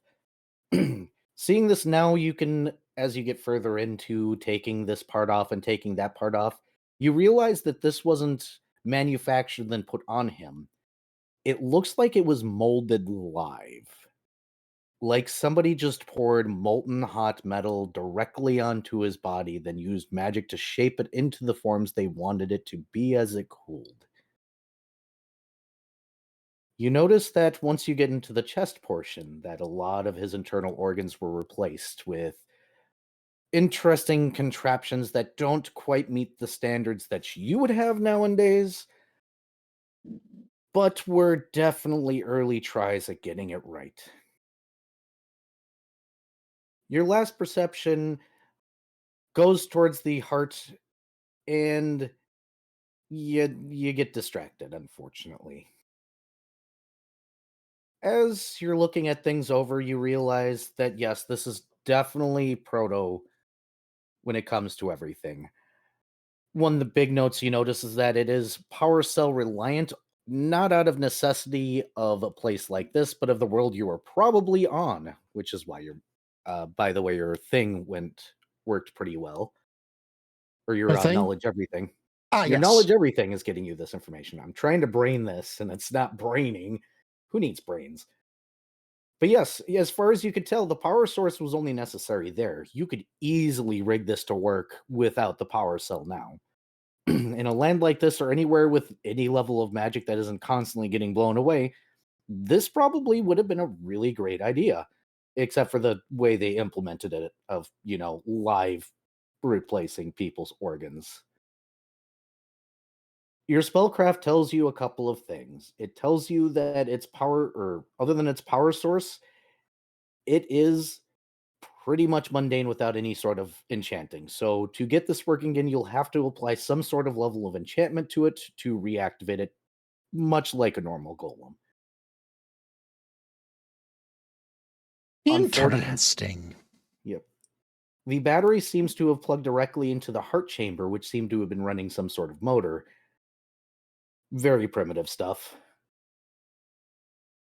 And yeah, it's you can see the way they did it. It was pretty macabre. Then again, are you surprised by this world's method of making a soldier into a thing? The And yes, exact opposite of any. yep. They the metal does even go across the spine in certain portions. They tried.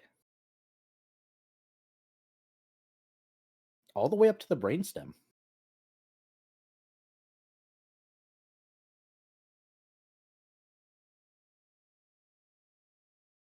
Does this give the German enough German?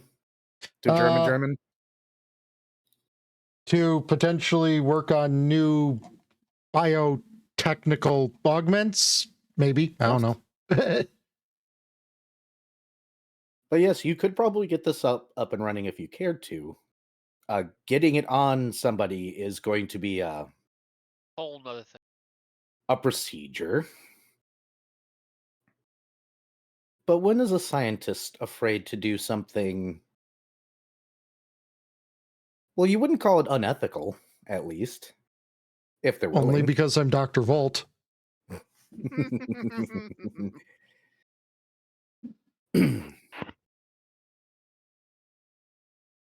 For now, we'll put Dr. Volt back on pause and we're going to go to last and paint. Paint sighs as he stares out the front windows. Paint. He very slowly turns to look at you. There is a pot pie on a platter for paint.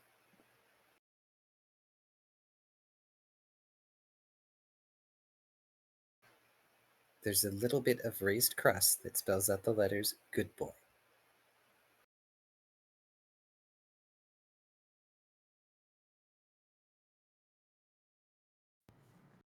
He will go over,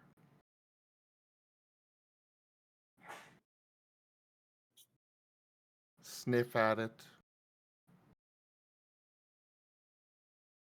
and start eating it happily. The fastest way to any dog's heart: food.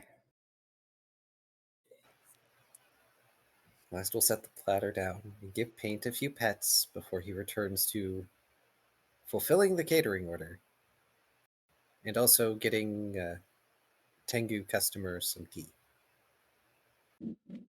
Yep, the Tengu's going to wait until you are done with that order. Should I be making rolls? Not really. I mean, if you want to, you can roll how good it is. I Based mean, on the you are a size of the order, baker. yeah, you are a baker, so you can roll to see how good it is. Oh, no, These I was are saying catering you should be orders. making rolls. Ugh. Rolls were not on this order. No, rolls were Go not ahead on that and order. go ahead and roll to see how good it is. This is a catering order. They probably don't expect a last minute catering order. They probably don't expect it to be good. They probably just expect it to be edible. Jokes on them. Ooh, the cannon.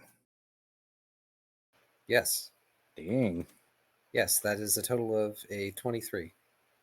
So you're gonna actually go in on this. Of course, he hasn't done a catering order in some time. And it's weird. It's so quiet. As a matter of fact, you get a couple of random customers coming in. After the catering order is done, I'm assuming you go to pass it off to the Tengu. How do you approach this? How big was this order?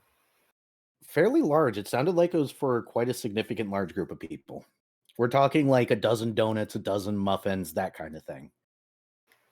Well, in which case, Last is just going to do the fancy thing, and he's got each thing packed into its own separate box because you don't want to mix and match them unless that's what they want. He's got them all stacked up, nice and neat, holding them in one arm, and as he approaches the customer. He'll pop out of the chair, look you up and down, and without taking the boxes, start heading for the exit. Ah, I see. That kind of catering. Yep, he'll hold the door open and make that wing motion like, come on, come on. Paint, would you mind looking after the bakery for a little bit? Paint will give a sneeze. You know how we charge people around here. All right, I'm coming. I'm coming. And Last is going to leave the bakery.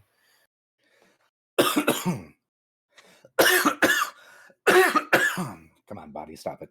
All right. Dang. Instructions unclear. Paint charges, tackles over, and starts licking the face of the next customer that comes in. No. Understood. So the bakery's not getting more customers today. No. They're going to come in and get tackled and look, flail, see no last, and be like, oh, they must be closed, and then leave. At least the free bread bin is open.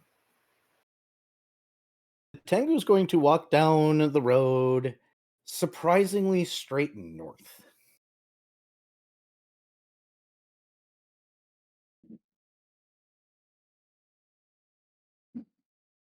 Yes, off into the Eclipse Warfront you go. Oh. It's been a while since he's been out here doing something like this. The bird will soon leave the main road into one of the broken edges of the city, seeming to be intending to go somewhere very specific. Might I inquire as to where we are going? He chirps and starts chirping out a song as he walks. Almost way too gleefully, considering the surroundings. Hmm. And me without my guitar. He repeats exactly what you say.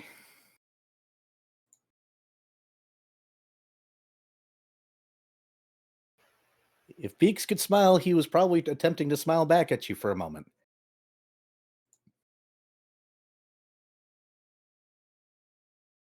It might be hard to tell if Last is smiling. He doesn't even have his mask on right now. He leads you to a building that looks, well, it's the Eclipse Warfront. It's as whole as it's going to get out here. And he walks up to the door and he finagles with it with his wings before pushing it open. And inside, it's actually relatively well lit. You see a large table, you see several chairs, and you see Alan Exley standing at the back, looking up at a wall that is a map of the city. He turns around and puts out his arms and goes, Wunderbar! I'm so glad you were able to do this order in such short notice. I apologize greatly for putting this pressure on you. I believe Cheap Cheap here did a great job for you. Cheap, why are you not helping him carry the boxes? Come on, boy. It's fine. It's a catering order. I just didn't expect it to be this kind of catering order. Oh, well, come on and set it on the table. I'm sure I have to answer some questions about where we are and what we're doing here. It probably looks very suspicious me being alone in a room in this part of the city by myself, huh? A little bit. But given that you asked for catering, and this is for many people, I assume you're holding a rally of some description here. More of a meeting. I'm hoping that I can get a little bit more support. I've called some guild heads in that are currently on pause and put out some letters to a couple of local businesses, and my hope is the free food will at least get them inside the door. Well, hopefully they like what I make enough that they'll come. Indeed. But you never know, he says, turning heel to look back up at the map. Dare I ask what the map is for? We have 18 districts here, and we only have 12 representatives. Indeed. No small number of them were inclined to retire. Such is the way. But he gives a helpless shrug. When plans fall off the paper, you know. Everything's always good on paper, but the moment that you try to put into action, everything always falls apart into chaos and the craziness.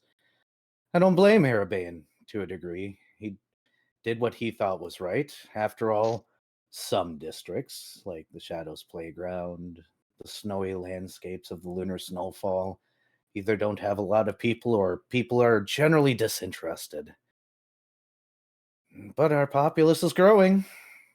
Thanks in part to recallers like you, I believe, he says, turning his head slightly with a bit of a grin. News travels quickly, I see. That's who you know. He looks back at the map. And who pretends not to know you, unfortunately.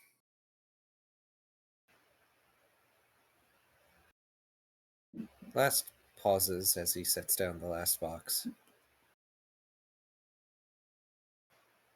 You make that sound as though it's a bad thing. Though I suppose fame doesn't come without issues. Oh, I wish I was famous, my dear boy.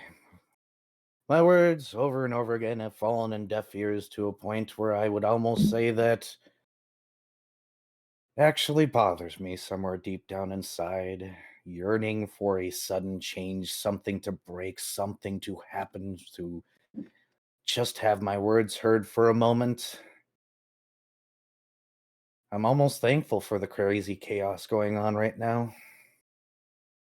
At the same time, it's horrifying and I wish it would just go away, but when has life ever been that simple? It was, when we were stagnant and unchanging, when we pretended to play games and decided to turn a blind eye to the things that were occurring. Yeah, precisely. Then he lets out or gives a hapless shrug and he goes, "We've all fallen into our paces, our lines, our little ruts, and yet we walk and we walk and we walk, and should we disturb it, suddenly everything's bad and crazy. I think this is good for change. We can make something out of this, right?"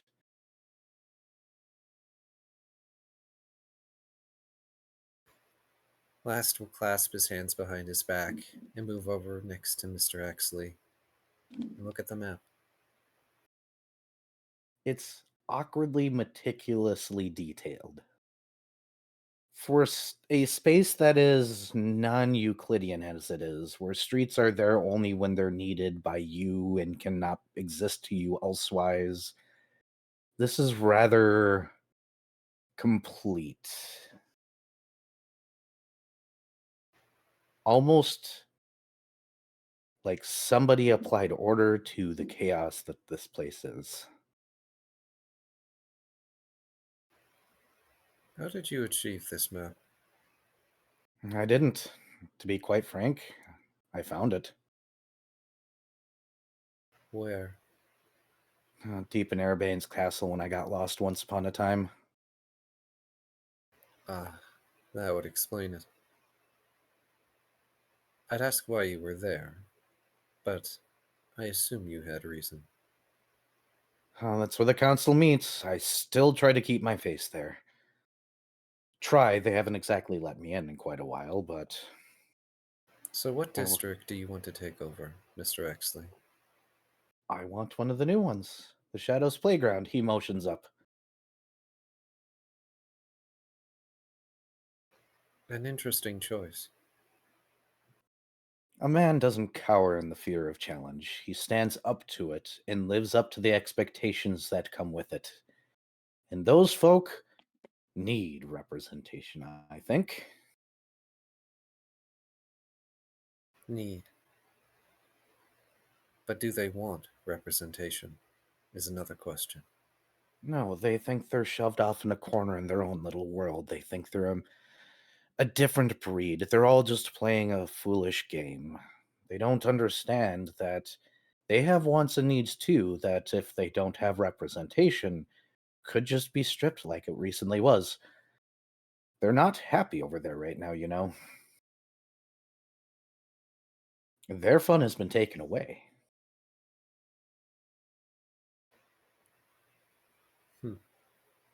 I imagine a number of them have no small amount of ill will towards me. Well, you were part of the game. I don't know if they dislike you or what you represent now. Represent. That's funny. I represent freedom returned. They may not see it that way, but they've holed themselves up in a box. They've taken away choices for themselves, freedoms and thoughts. They have chosen to believe that they are unchained, all the while caging themselves. Oh, you sound like Arabane's stupid face now. He laughs. That dragon says some weird ass shit. He speaks from wisdom beyond the centuries that we have lived. And I speak from experience of a society that pretends.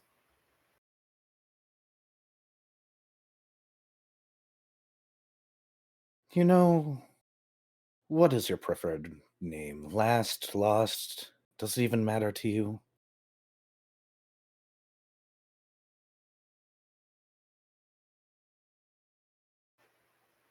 Let me answer your question with a question. Last turns to regard, Mr. Exley. Something about his gaze is cold.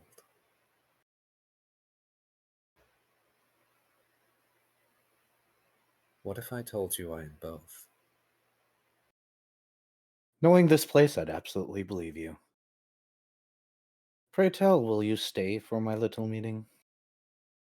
He says, giving you the side eye, still otherwise staring directly up at the map.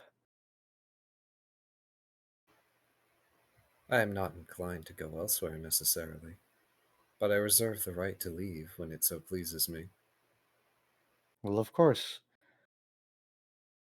I feel that any attempt to wrap you up in any sort of silly game wouldn't work. Now, would it? What was your character's real name again? Oh, oh, the old name. Yes. Here. Let me give it to you. The only person that has called you by this name is Arabane thus far. He's the only one who should know it. Aside from, like, the therapist. I see what's going on here, I'm afraid.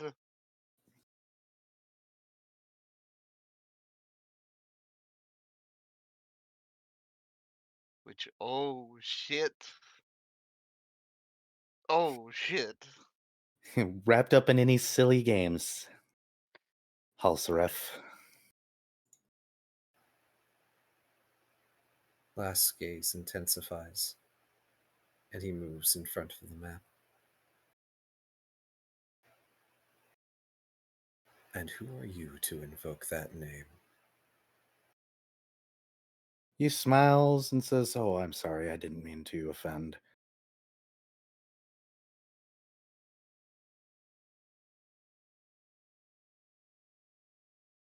Should I avoid using that name in the future? I just figured that if we were on friendly terms, I should possibly use. Well, never mind that, he wavers.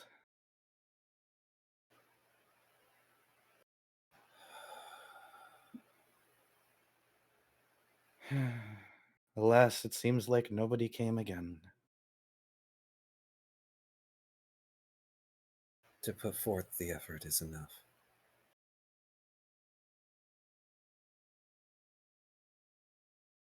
Your proactivity will bear fruit, given time. Oh, I'm sure it will.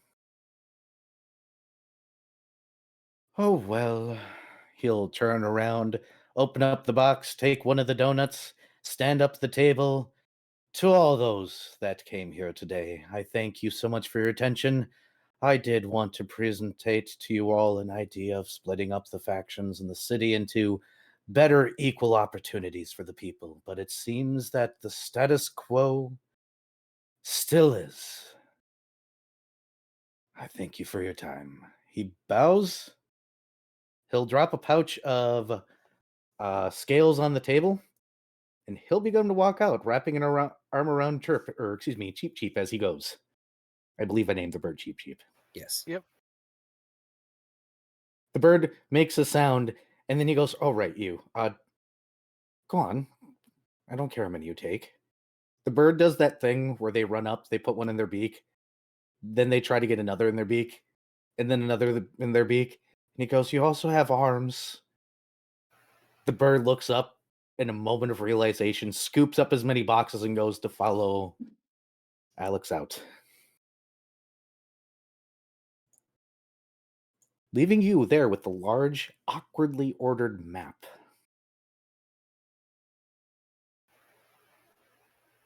Last turns back around to regard the map. And he puts a hand over, well, what accounts as his abdomen as he gets a sinking feeling.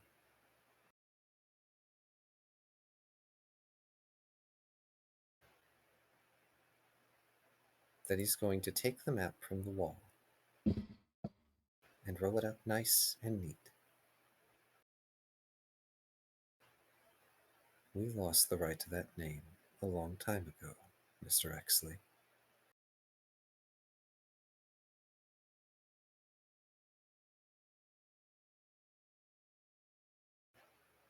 And he's going to return back to the bakery. Well, no, he's not going to return to the bakery. He's going to go do something else.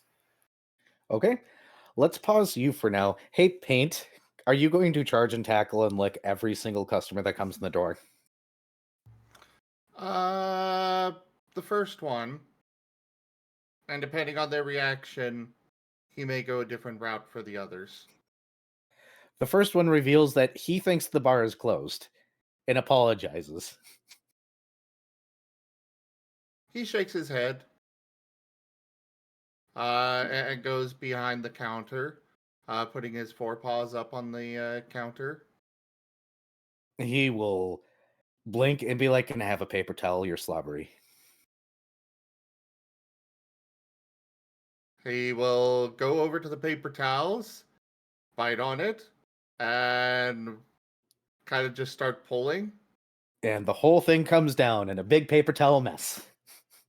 And he runs it out to him. He'll look at you, say thank you, wipe his face off, and place his order. What are you trying for the next customer? Well, the first one didn't seem to have a problem with it, so same thing. Oh, goodness.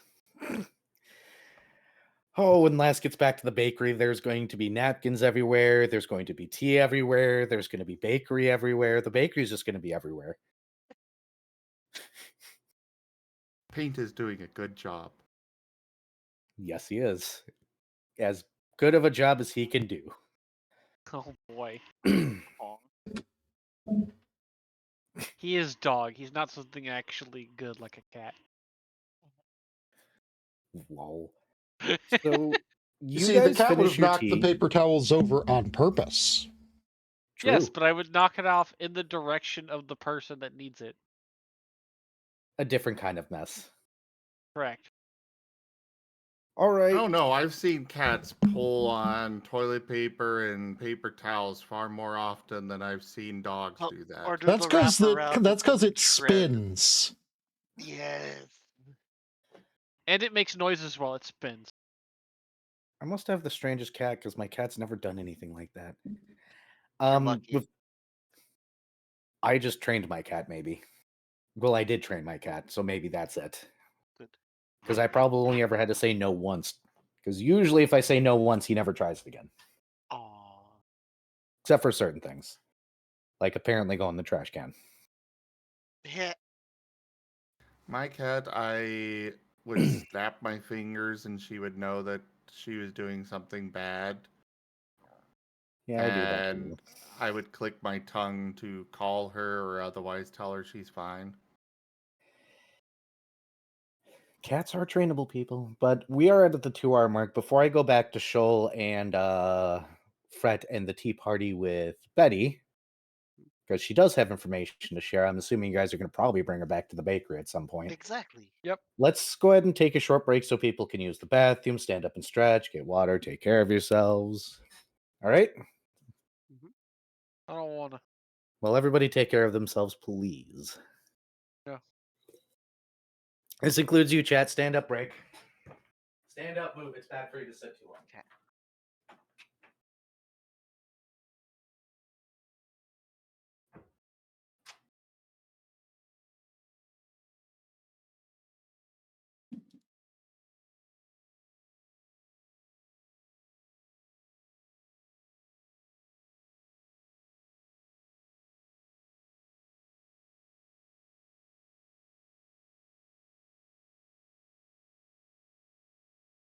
Some of the groups take breaks, yes, Timber. Other ones don't. The breaks are good for me as the note taker. It gives me a chance to catch up. I can breathe. We can fix that. No, you have no idea the sinking, twisting, not feeling in my stomach from that.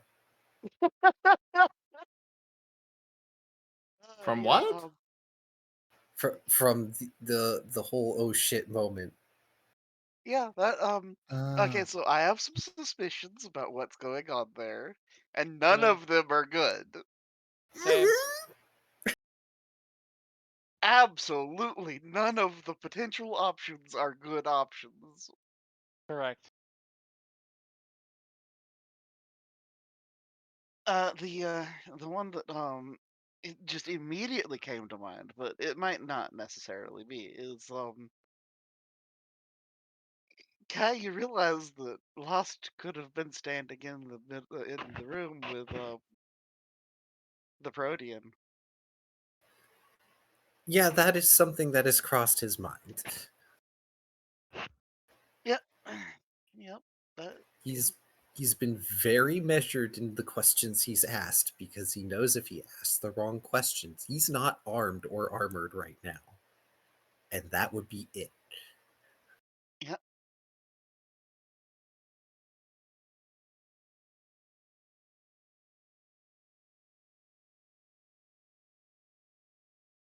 Also, an ordered map. Ooh, that's concerning on several levels.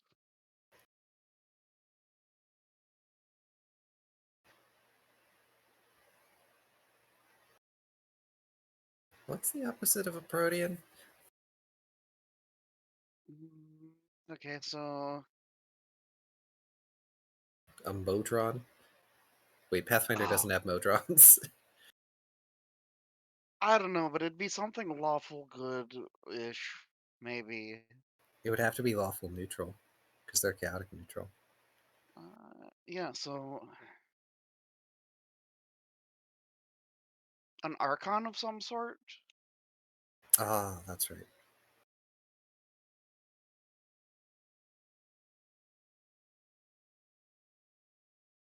No, those are good. Uh,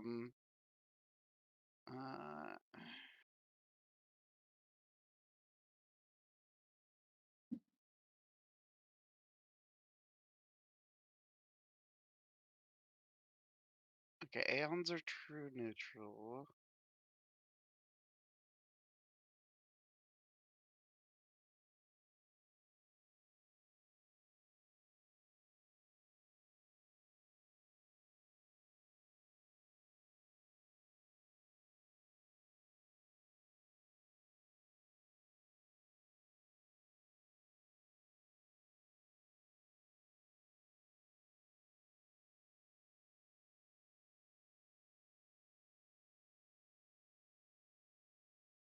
Though it could be archons because they don't necessarily have to be good.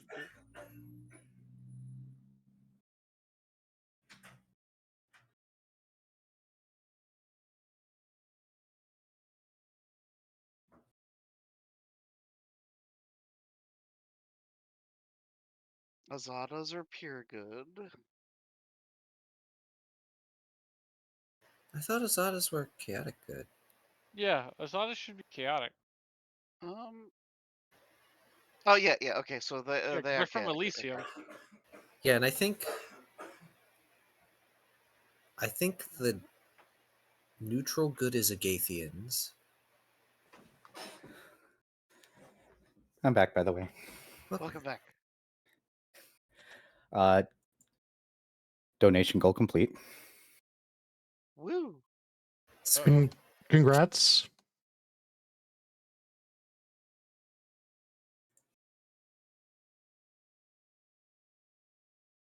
Making chat donate for a cliffhanger. Screaming. Be sure to send it to Gib Gab. Thank you, Toshime.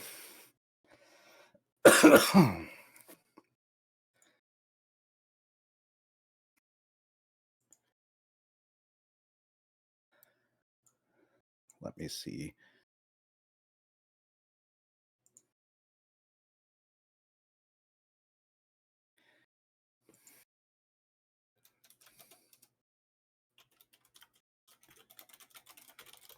Let me see if I can Google this really quickly, because I actually don't know what the opposite of a protean is.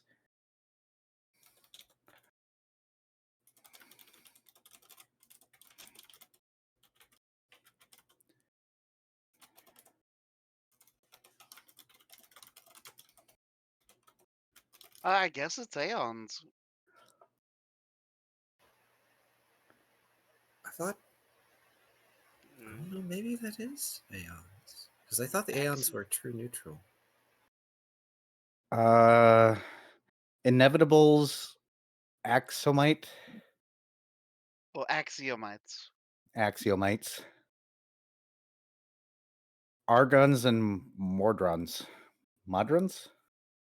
Modrons are cool, but I don't know if that's like a They're from D&D Magnus. thing. Yeah, they're the back end people. I guess it's Axomites or whatever, or however that's pronounced. It would have to be Axiomites. Yeah, okay. Yeah. Axiomites are creatures of pure law, living incarnations of the God Mind that brought the eternal city of Axis into existence. Ah. Yeah, and a lawful leaning weapon is an axiomatic weapon.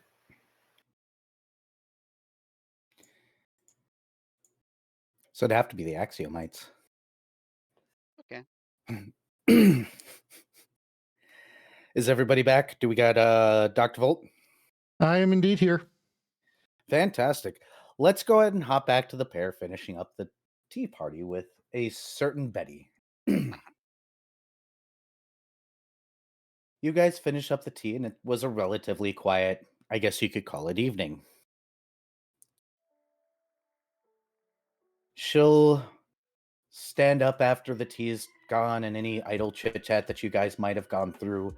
She'll be like, well, I probably should let you two rest, not keep you any longer. It'd be rude, considering you guys probably only just recently got back.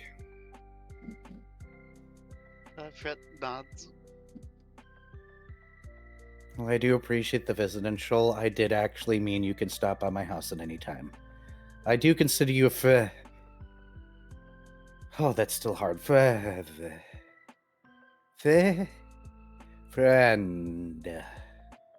She does that thing where her eye twitches a little bit and her head twists a bit. Oh, that's going to take some time getting used to. I think I need to brush my teeth.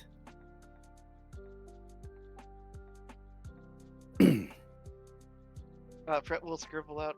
So, swing by the bakery sometime tomorrow, potentially. Any particular time? Being relative, but you know how clocks work. Fred looks back and forth between Betty and Joel. So what was the question? What time should Betty come to the bakery tomorrow?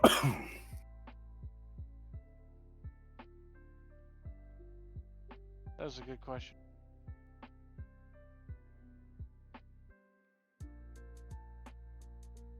Fred shrugs and then scribbles out, what time would be good for you? She moves up to her wall where there's a piece of paper that has a crudely drawn quote-unquote calendar on it. She goes, well, technically I'm supposed to teach a class. We'll see if anybody shows up. It's very out in the open who I am now. At noon, so anytime after that would be fine, or anytime before.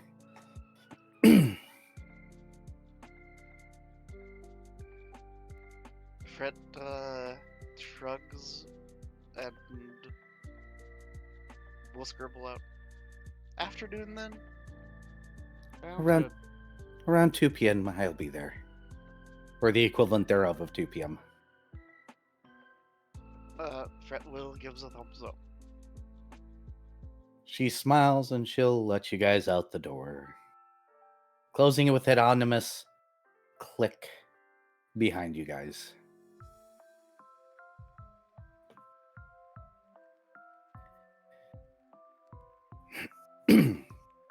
Fret just lets out a long breath. Who would have known that such a nice little tea party could have been so very stressful?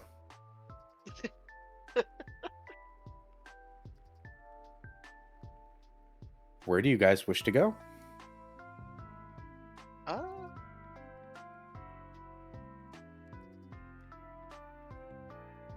Fret will bonded bind with so back to the bakery to warn them, I suppose. Probably for the best. Oh Fret boy, I just get to learn that. nods. Dr. Volt, Yes. you're elbow deep in somebody's chest right now. Okay. And your boss walks by the door, sticks his head in, and goes, "Please tell me that patient is under."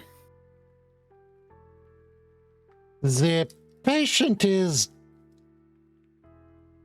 deceased. Ooh, a dead body. Let me see. He comes right in, and now he's leaning over your shoulder. Dr. Volt will all too happily explain all the biotech chicanery. Oh, he says the entire time. So primitive. So delightfully primitive. Ooh, that looks like it hurt. How did they get metal molding on the spine so tight? Oh, I see. They were trying to reduce cognitive behavior and have the metal golem parts take over, but boy, this is too crude for that. It's a good thing they didn't have scientists like us wherever you got this dead body from, which I'm hoping you received legally. Of course, this is an open invitation to lie to your boss because he shouldn't know about such things if they are legal.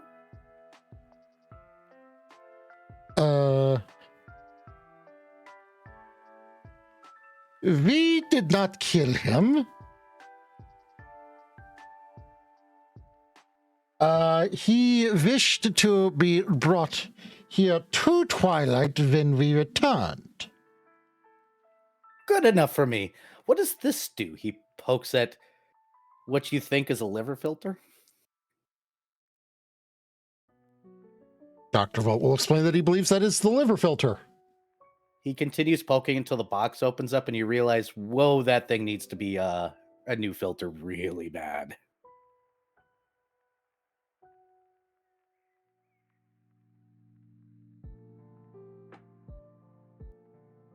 Ooh! I found a button.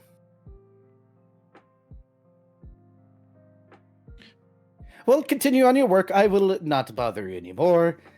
Though when you're done with it, am I going to be allowed some moments to test some biological features, if you don't mind? This is a new species I haven't seen before, and I'd love to. Oh, right, I have a thing for your friend. He pats himself down, does a sigh, calls for his little animal companion, which is that previously mentioned paper cat-like creature that he had been practicing with. And he hands you a vial. Which one is this for? The smoky one. Oh. He's been letting me study his biology with some samples, and I think this would possibly do something useful. And I believe I gave you the list before, Key. We might have to redig it up. We're gonna have to dig it up. I don't remember. It might be in my folder, but Yeah, I think in your notes you should have one of these potions already listed. I think I used it.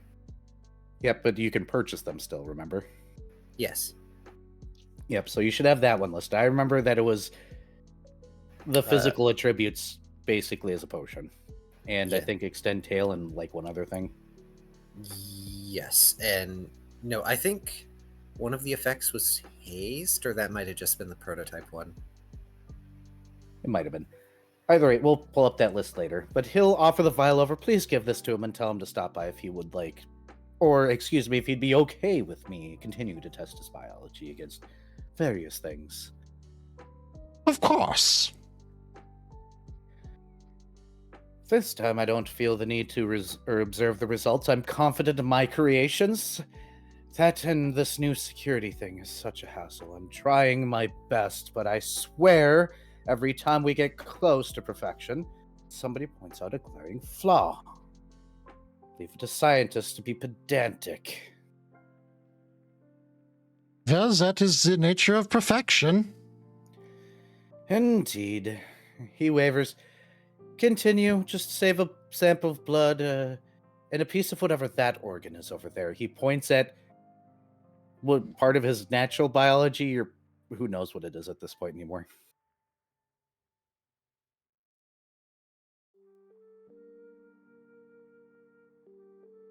Dr. Volt will agree to that. And he will leave you to your business. That liver filter kind of smells bad. As opposed to all of the other internal organs which smell good. No, they're also bad. It's just there's special kinds of bad. There's, this is a dead body that needs to be preserved bad. There's this has been filtering out all the toxins this guy's put in his body for years, probably as a party trick bad. There is this guy's brains were once scattered across a wall bad. Oh, so the filter is this smells like literal deadly poison. And alcohol. Ah. He made very, very many valiant attempts at getting himself drunk. This thing inside of him said no.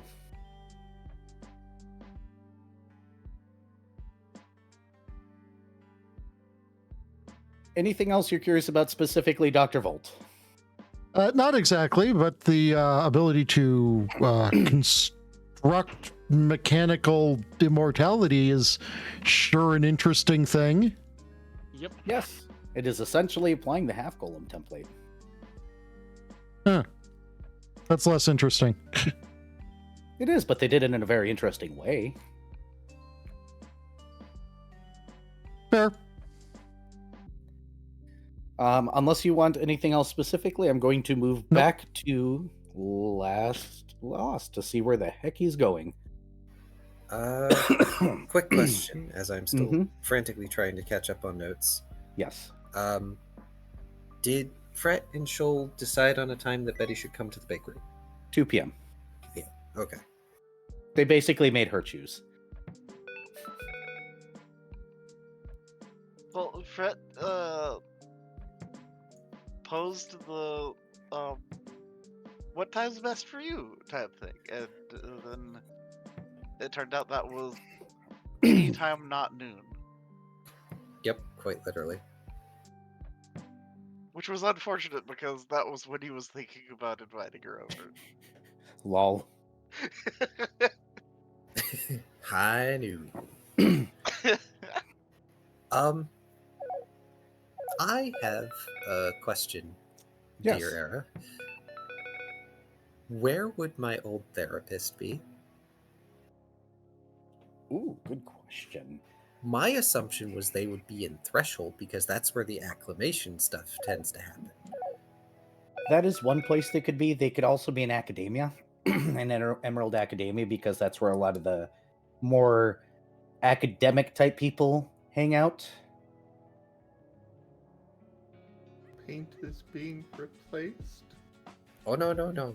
No, you were the replacement. This is the old one. Yeah, he's being replaced with the old one. No. There's reasons. You will see. Depending on how depending on how end they are, they could even end up in somewhere like the Twilight Heights. So I would just say choose between those three. Paint, roll a d4.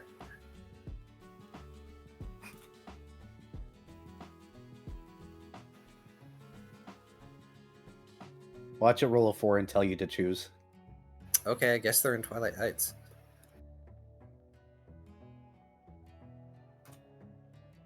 Do you want to read the Twilight Heights out loud?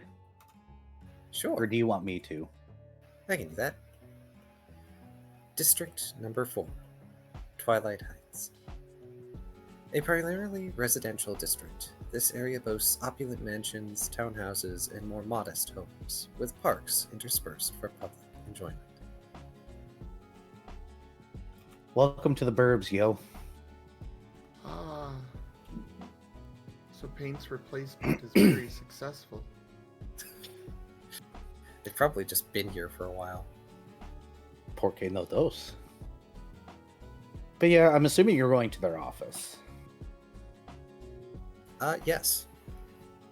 You tread down through the tall buildings into the more burby areas, that little edge between business and regular day life that tends to exist in suburban areas like this. And you get up to his office building, which is a 3-story tall building where his office happens to reside. There's a couple few professions here inside this building, including a handful of paper pushers that you have no idea how the hell they would be called sane. Maybe it's a good thing they're in the same area as the therapist, but they do it, whatever it is that needs to be done that involves pushing papers in this place. And you make it up to his office. I forget his name.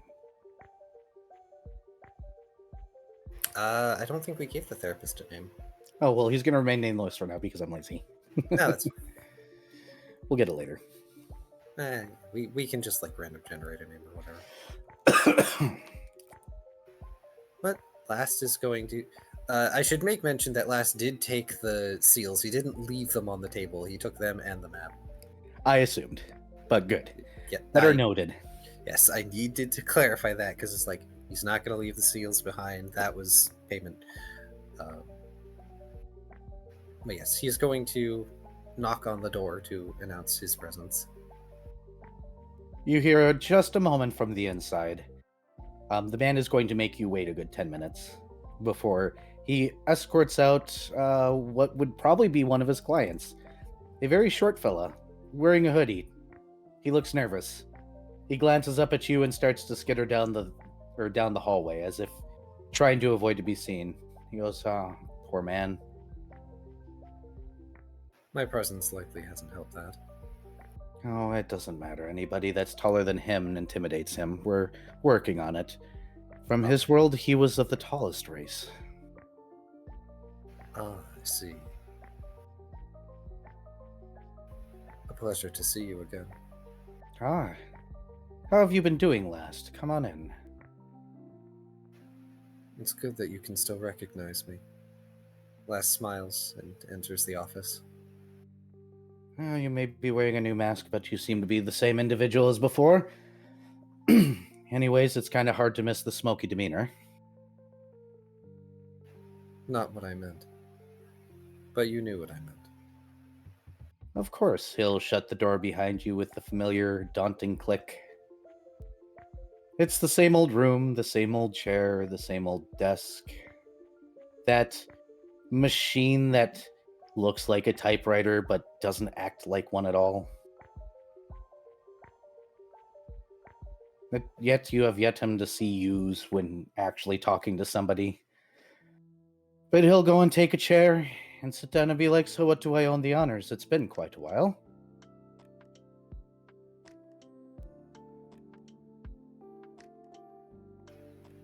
He seems to think about this for a little bit.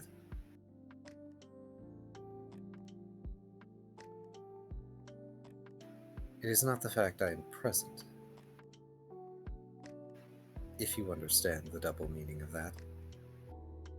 In this particular case, I don't think I quite do. Please do enlighten me. Steepling his fingers as if he's doing what he used to do, listening to every word you say, like he's ready to pick it apart. I'm not here for a session, but I understand that is your habit. You are addressing last. Oh, that. I see. He'll set up a little bit more proper business then. He'll dust himself or dust off his legs as if he was working hard for a moment. Oh, proverbial habits die so hard. It's quite all right. I appreciate your professionalism. I am here for my file, or a copy therein. Oh, unusual request after so long. Any particular reason why? Not that I'm denying you, mind you, it's just I would have to go get it.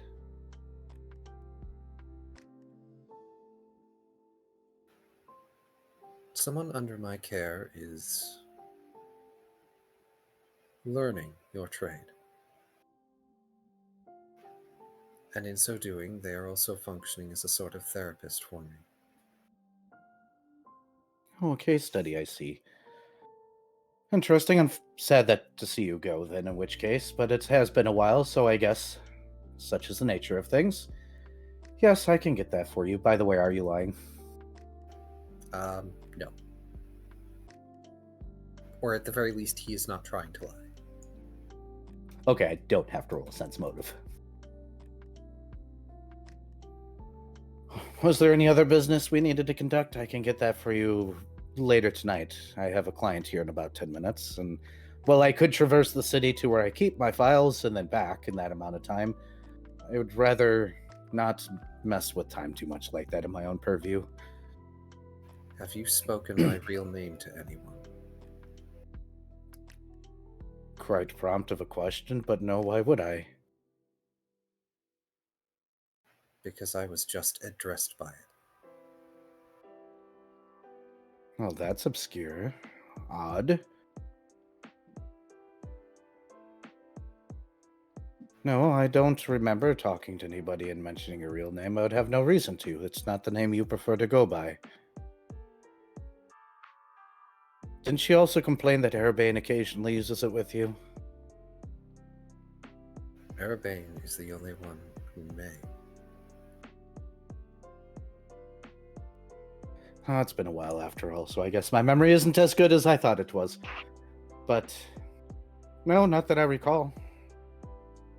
May I ask why such a question? Because only you and Erebane should know that name. The implication here is that someone has been in your files. No, that'd be quite difficult, all things considered. No, it wouldn't.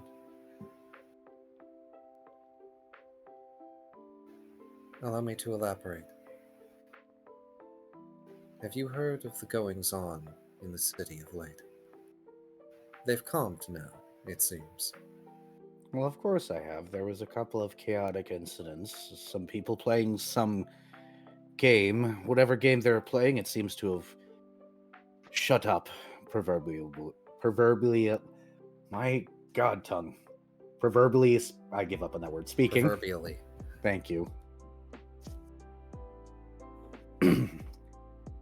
Not a game. And in fact, the games have been cancelled. Oh, I heard about that. That's why I figured things stopped. No. There's a faction that is currently under investigation. In fact, there are several under investigation. For instigation of chaos and unrest. And even more, for causing undue harm to both the city and its inhabitants. Oh, I didn't realize it was that severe. They have shown a proclivity for mind control, particularly the manipulation of both body and mind. If you do not remember your files being given or shown to another, it would not surprise me. If that is the case, I would never be able to remember, but I can guarantee you nobody's seen my files. Just a warning.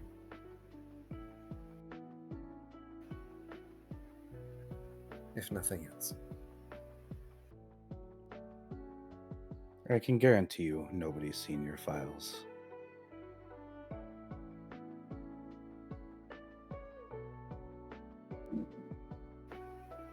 Then shall I wait here while you retrieve them? If I must, he stands up. He'll adjust his coat. If my next client shows up, let them know I am going to get your files. I guarantee that your files have not been seen by anyone. And I will Excuse trust, me. And I will trust your judgment. I will greet your next client with all politeness and respect. Absolutely. Just make sure not to stare for too long. They're going to try to come here without any sort of makeup today. They have self-image issues.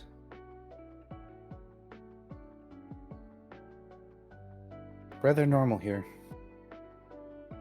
And he's going to go to his door. And he's going to walk out.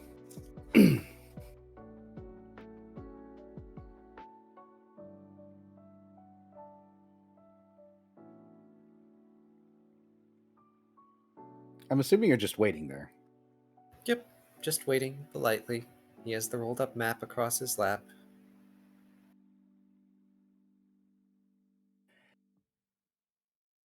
Hey, Shoal and Fret. Yep. Huh? So you guys get to the bakery. Uh-huh. Painter, are you going to tackle friends or just customers?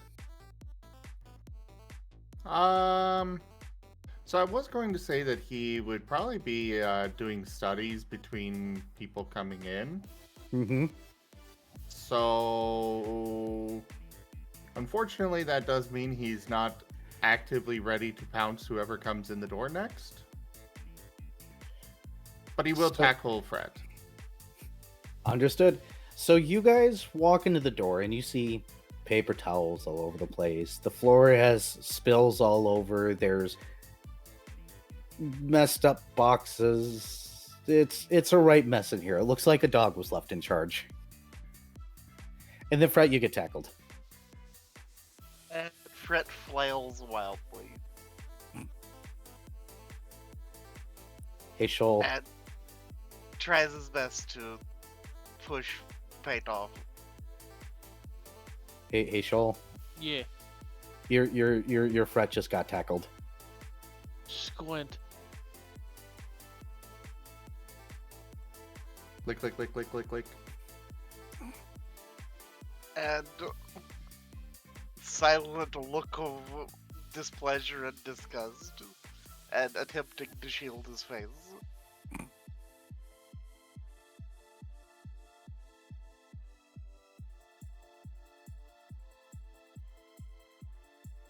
He'll get off after, solid 30 seconds.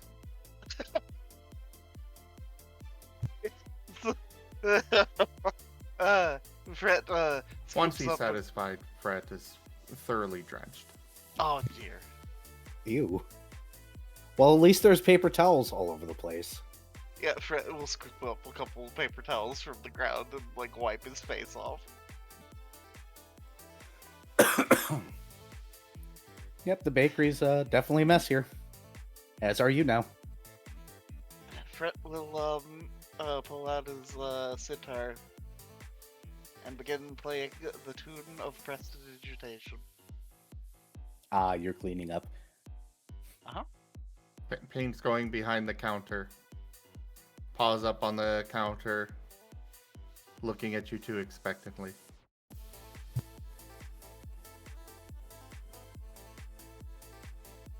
And Fret will bond and Shoal. You talk to the dog. Tell him what's going on and tomorrow, and figure out what in the world's going on in here. I'm cleaning up, and then we'll continue prestidigitating and begin cleaning up the room.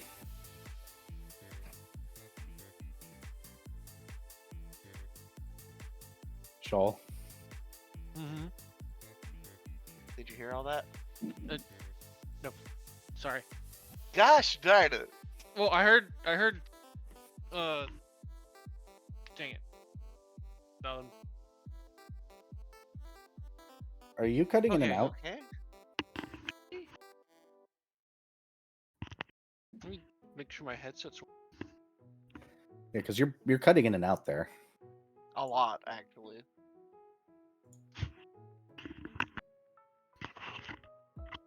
How about now? Testing. Okay. Yeah, that's better. Okay. But yeah, so Fret bonded mind demanded that Shoal talk to Paint, figure out what's going on, why it's a mess in here, and tell him about tomorrow at 2:00.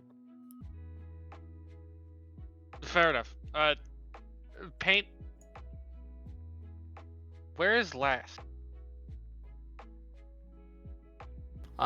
Paint sends along images of the bird that came in, and then Doggo last walking out with a bunch of boxes on his back.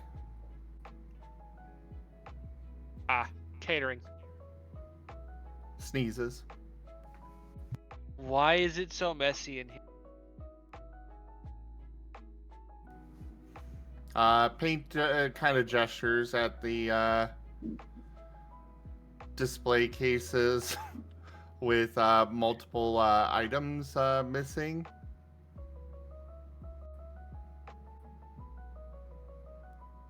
And then he gestures over at the cash register, or whatever that is. So. Okay, but why are there paper towels all over the floor? He points a paw at Fret. Have you been doing that to everybody? Sneezes. And wags. Fret just has the most deadpan look as he cleans up a little spilled whatever condiment on the floor or something. Dogs.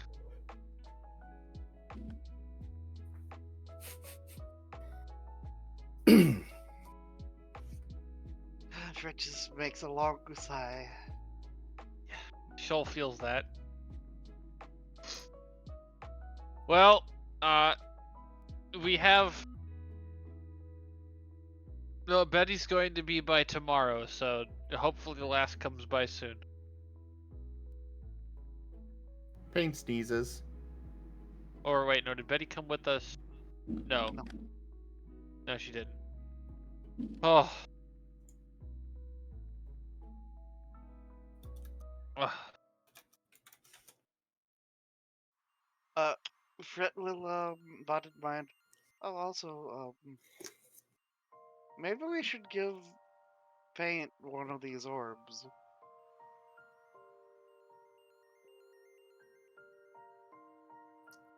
Hey, Paint, they just brought out a ball. We have not brought out anything yet. Oh, damn. Not yet. Give us a second. Give us a second. Shoal is debating if this happening. is a. Shoal is debating if this is an idea he wants any part of.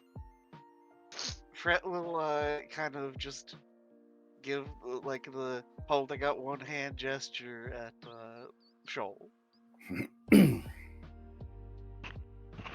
Shoal is giving Fret a "Are you fucking serious?" look. Fret nods. Ugh. Paint is giving the doggo head tilt. I don't Fred wanna. shakes the hand that's held out. I don't wanna.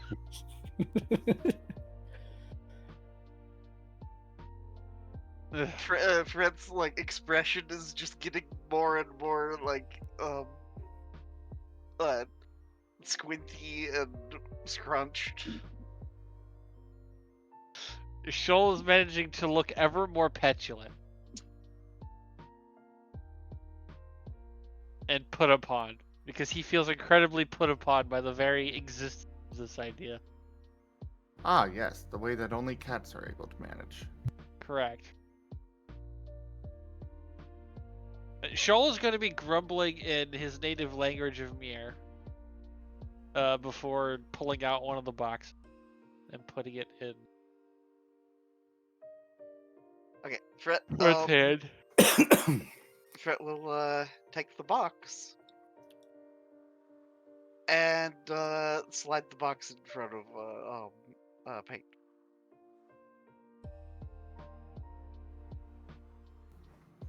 Paint will look at the box and then pull out a cupcake from the display case and put it on top of the box. Fred shakes his head emphatically and kind of pantomimes opening the box.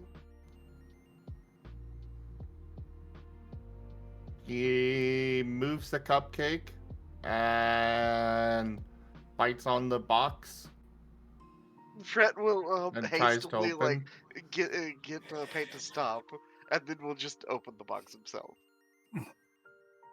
What were you expecting? No thumbs. But you could have Rex do it. He hasn't resummoned Rex yet. Oh. No bodacious, man. Inside the box is a ball. Paint's eyes are glued to the ball. His tail is wagging fast.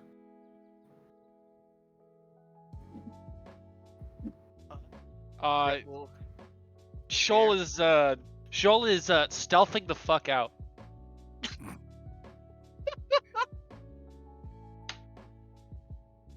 Fred will carefully pull the ball out and Paint's gently gaze is offer following it it. to Paint.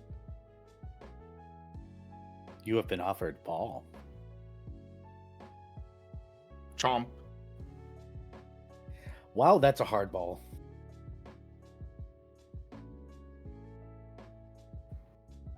Well, He makes if a anyone looks slightly for pained Shoal, expression. if anyone looks around for Shoal, Shoal has rolled a 25 on stealth, so good luck. Understood. What'd you say, Paint? Paint is making a pained look. and just kind of opens his mouth and lets it roll off his tongue onto the counter. That thing's Aw. heavy. Fred Thunk. will scribble out. You're not supposed to like bite down hard on it. It's a meditation ball. You Head meditate with tilt. it.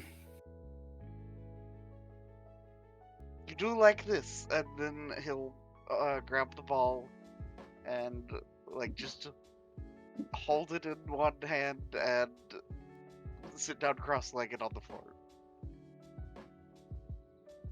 Paint will go over, sit, produce his own ball, kind of look down at himself and put the ball between his forepaws.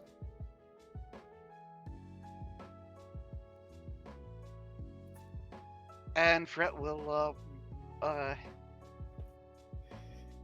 gently attempt to balance the meditation ball on Paint's ball. Doesn't Your work balls are that well. touching. Oh, it's gay. It's gay now. It's super gay now. We don't make the rules. Gay, homosexual, gay. Super gay. You rang? According to the ancient rules of the internet, it is now gay.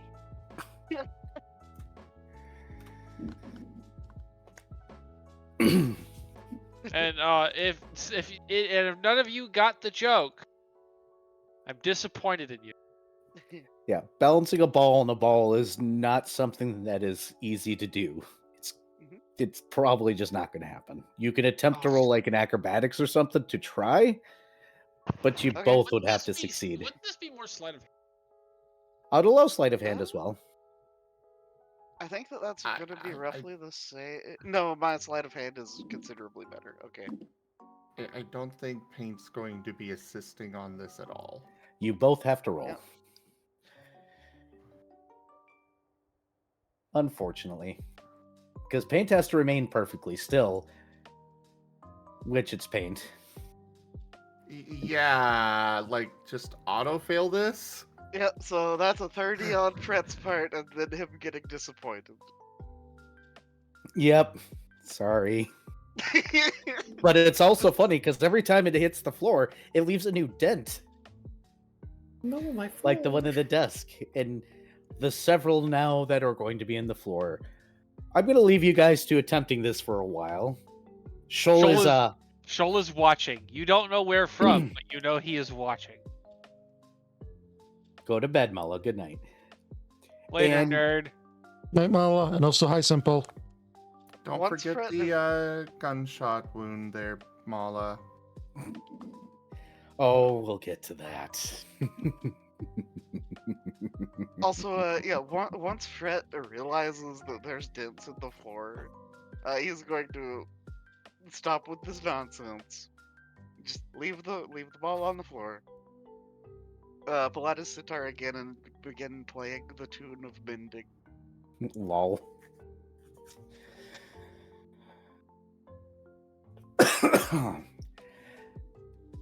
Hey, last. Yes. You remember this office so very well. The tick, tick, tick, tick of the clock. Surprisingly, the other client doesn't show up, and you're there for what feels like a while. I'm assuming you're going to continue to wait.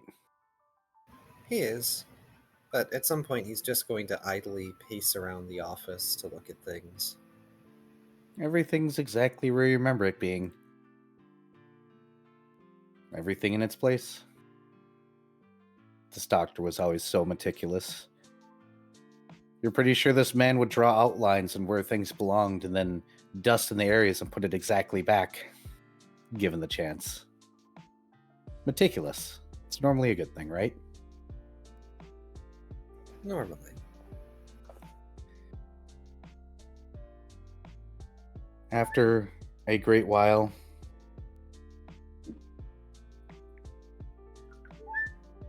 come on, phone, shush. After a great while, he does return with your file in hand. He'll come into the door and be like, my client never showed, did they? I'm afraid not. I will pay them a visit in their home. I'm sure they're having a moment. They'll offer over your file. It's fairly thick. It appears unaltered.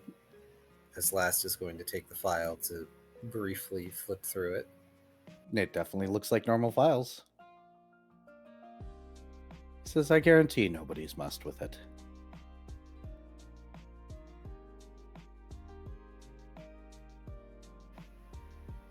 Thank you. Of course. Is there anything else I can do for you?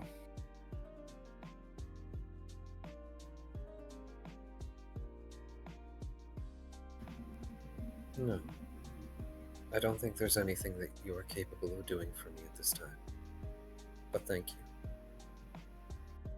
I would hope I'd be good enough to do many things, but as you will, he'll open the door for you. It's not a matter of your skill, sir. It's It's a matter of whether he wants to come back. No, given time. I'm certain. Be safe and be vigilant. Always am. And last we'll leave. Map and file in tow. Back to your bakery. Back to the bakery. My poor bakery. It's okay. Everything's fine when you get there. You see... Let me move people around a little bit. You see Paint there. You see Fret there. They're sitting on the floor.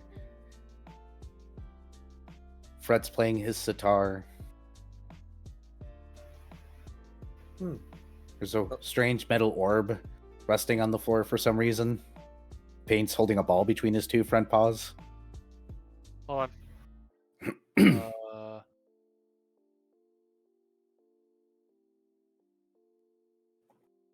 That's even better. Cool. Schultz just gonna pop up behind last. There's suddenly a cat shark behind you. Yep. That was a 33 on stealth. Well, since Last doesn't know you're there, you're gonna get boofed repeatedly by Last Tail. Because it's just like swaying about. Sheldon will be dodging it, don't worry. He's not letting it touch him. It's part of his stealth roll. Just barrel roll, hop. I imagine him doing that thing that cats do where they take the gentle steppies through stuff. Just repeatedly. But yeah, Last is gonna approach, look around a little bit. There's still a cat shark behind you. I feel like this would have been a lot messier. I'm impressed. Fret just turns and gives Last the most exasperated look.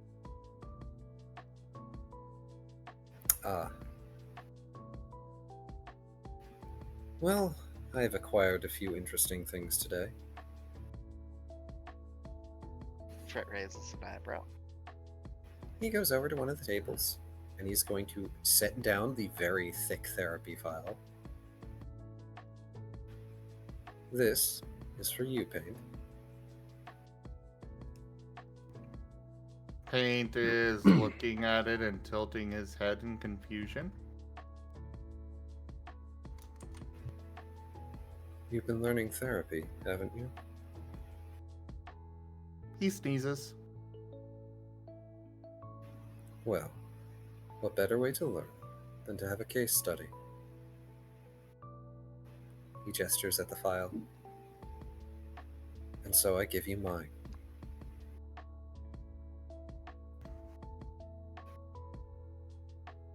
Paint is looking rather shocked.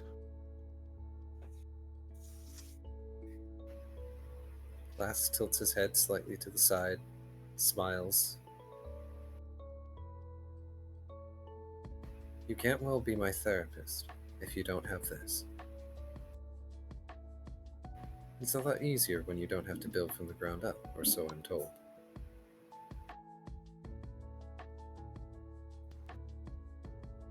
He will give a nod and go over to kind of look at the file. It a thick folder. It got notes and big words and so well meticulously organized. That With won't session last long. numbers and fancy stuff. The therapist I was assigned is very thorough. All the better as it was necessary. That said, I've acquired something else that may be of interest to the rest of us. Fret will real quick hold up one finger as if to gesture for the wait, and will show the last message on his chalkboard, which is the "Don't bite it so hard. It's a meditation ball. This is how you use it." And we'll pick up the metal ball and offer it to Last. Oh, I'm gonna let you guys openly roleplay for a while. I don't think I've seen a Ferris orb like this in some time. I feel like my old therapist had something like this. He takes the orb. Slight hum because magnetic smoke. Fret will wipe his chalkboard and hastily write out, "Don't eat it." Why would I consume it? It's solid. That would take forever. And also, I have better uses for metal this dense. Fret nods. Besides, if it's a gift, then it would be rude of me to do such things. It's a gift from Betty. A gift from who? Betty. Sudden fear response. Fret One will sec, bond guys. by Oh yeah, you should tell a little about the tomorrow. Oh yeah, Betty's gonna be by tomorrow. 1 sec. Gibgab, thank you so much for that resub and your 2 years of support. Dude. Wow. Thank you so much. Sorry, milestones like that I really want to address. Oh yeah, that's fair. Pretty impressive. What a nerd. Oh, He got, so he's a nerd. Oh. Yeah, give Gab last night. I'm so sorry. I'm not. I thought it was funny. Anyway, yeah. So, Cheryl was then going to go. Yeah, Betty's coming by tomorrow. huh. Should I prepare something? She would probably appreciate it, but I don't know if it's necessary. But it's also Betty. Muffins. Got it. Put like pink sprinkles on hers, Ah, cupcakes. or strawberry, like a strawberry topping. I don't know. Ooh. I could make a strawberry tart. That would probably. I'm getting off track. When, perchance, is Betty arriving? I believe it was 2 p.m. Yes. 2 p.m. Ah. Plenty of time then.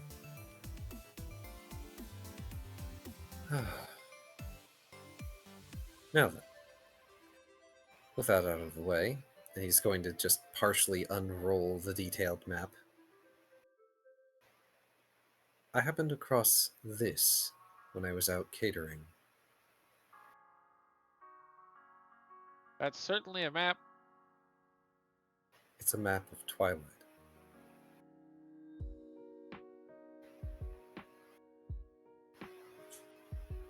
Okay. Yes. And I believe, as Fret may attest, it's a little too orderly for most of the maps you will see. Yeah. Fret will begin just deeply inspecting this map. So, Fred, question. You have that navigation skill, right? And I have knowledge geography, if that would also help. Please roll both, actually.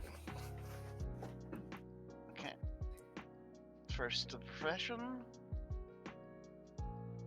Okay, so that is a... 'cause I don't have great modifiers on these, so... What about that Shoals? is 18 Yep. for the profession. Yep. So we'll get to you after these rolls. Okay. Because I'm going to let everybody make rolls, probably, that wants to see it. Except for, And- unfortunately, Dr. Volt, who's currently got his arm halfway down somebody's thigh. Lewd. He found a metal And, strip that just goes all the way down. 15 on the knowledge. Gotcha. Did you want to roll something, Shoal? I was wondering if my profession explorer would be applicable. You may attempt it. Worst case is I do also have geography. You may roll both. Okay. Because, Shoal kind of does a similar thing as to what Fret does. Just Yep. only for water. So we will roll explorer first. That is a 27. Or 22, sorry. Wow. Looked at the 12 wrong. 22. And a 18 for knowledge. Understood. Hey, Fred, what'd you name that length of space again? That measurement? Wasn't it like Is it- tails or something? You guys are taking a deep dive into this map, and show what you get specifically is you've seen Explorer maps before. This has that vibe, except it's way too intricately detailed. It's almost as if somebody was looking at things from a vantage point that would be above. Though the markings are done in a very fine line, so not something that would have actively been done. Fret, Mhm. this map is it's correct. It's correct. It's absolutely correct. Everything's in the right place here in a non-Euclidean space. Everything is exactly where it should be, where it possibly could be. Like a puzzle, and then your eyes drift down to the notation of the measurements being used, and you see the word tails. Fred It's has the most confused look. yeah, it's perfectly the way that it should be. Fred has like this distinct look of panic, and like it's so much that like just incoherent screaming through the bonded mind as he just looks to last lost and just Shoal is in detect magicking. The weirdest part is that Is it- this isn't magical in nature, it's devoid of magic. Ooh, don't. That's interesting. What are you doing, Fret? Fred will put his piece of chalk in bold mode, so sideways. And we'll write out, where did you get this? This was obtained by the person who ordered catering. Given they are an aspiring council member, they found it in Arabane's castle while they were getting lost at one point or another. Or so they say. Thank you for the follow, Victor. Fred will squint so intensely. A strange choice of answer, isn't it? Fred will gesture at the neat of legend an with the what was that, Viv? It feels too neat of an Shoal. Yeah, Fred will gesture at the legend with the measurement notations, and we'll write out in like very scratchy script. These are the measurements I've been working on with I've is like Super done with a italics. flourish. Yes. for Ah. emphasis. I just imagine this stupidly fancy cursive, like beginning of a gothic novel style I. SpongeBob writing the word "the." Yes.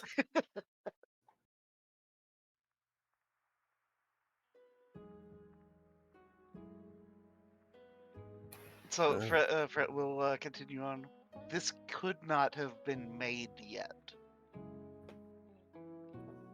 Not unless your research has been co-opted in your and Volt's absence.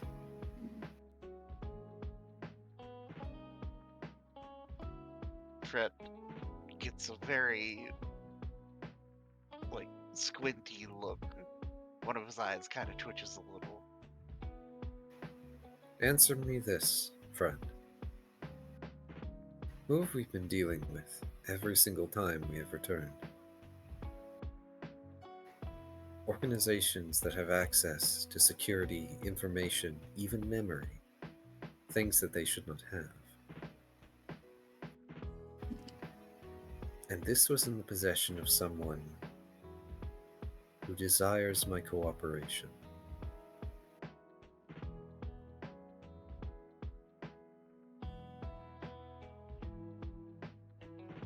I don't like any part of this. Fred will just gesture at Shoal. Who is suddenly behind you.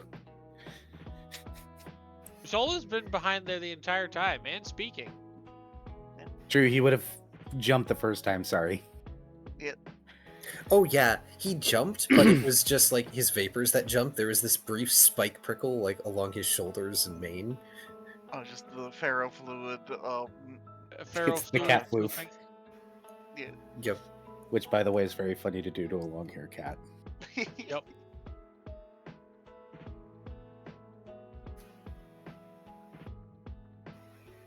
Indeed.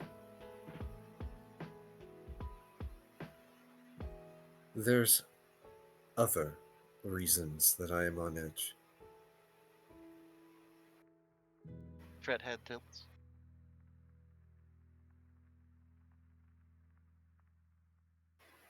I'm not inclined to One. explain. Got a raid? Go for it. Kazu, thank you so much for that raid. Welcome in. How was your stream?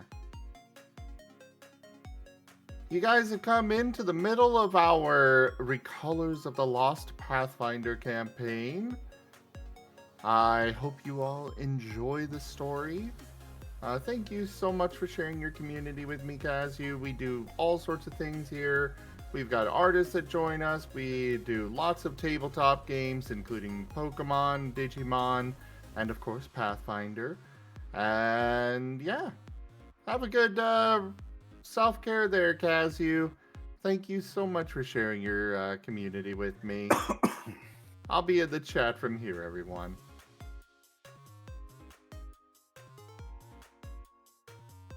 Go ahead, sorry.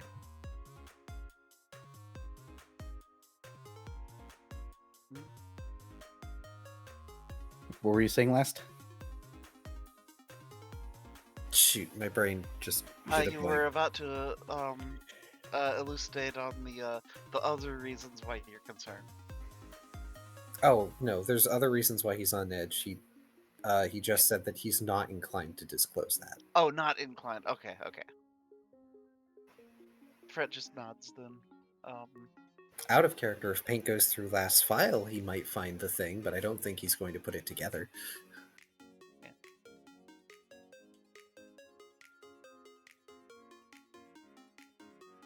Well, Probably not. And he'll be going through it later. He's just taking a quick glance at it right now.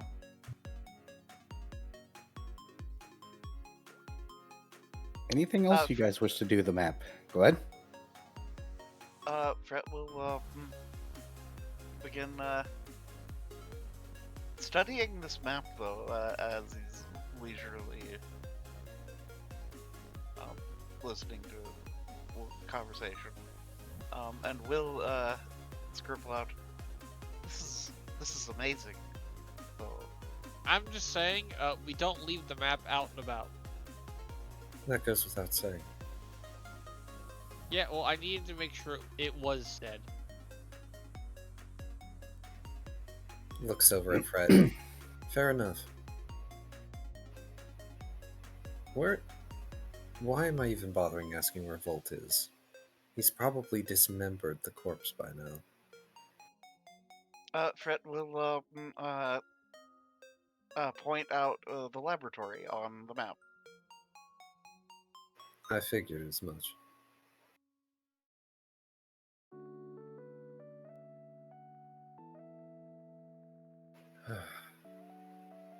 Fred will tentatively scribble out. Honestly, this map might be a very bad thing now that I'm thinking about it, because this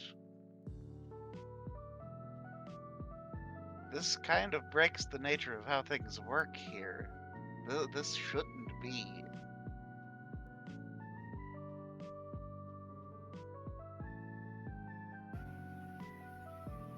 Let me ask you a question, Fred. How did the streets seem to you on your way over? Fred has a contemplative look.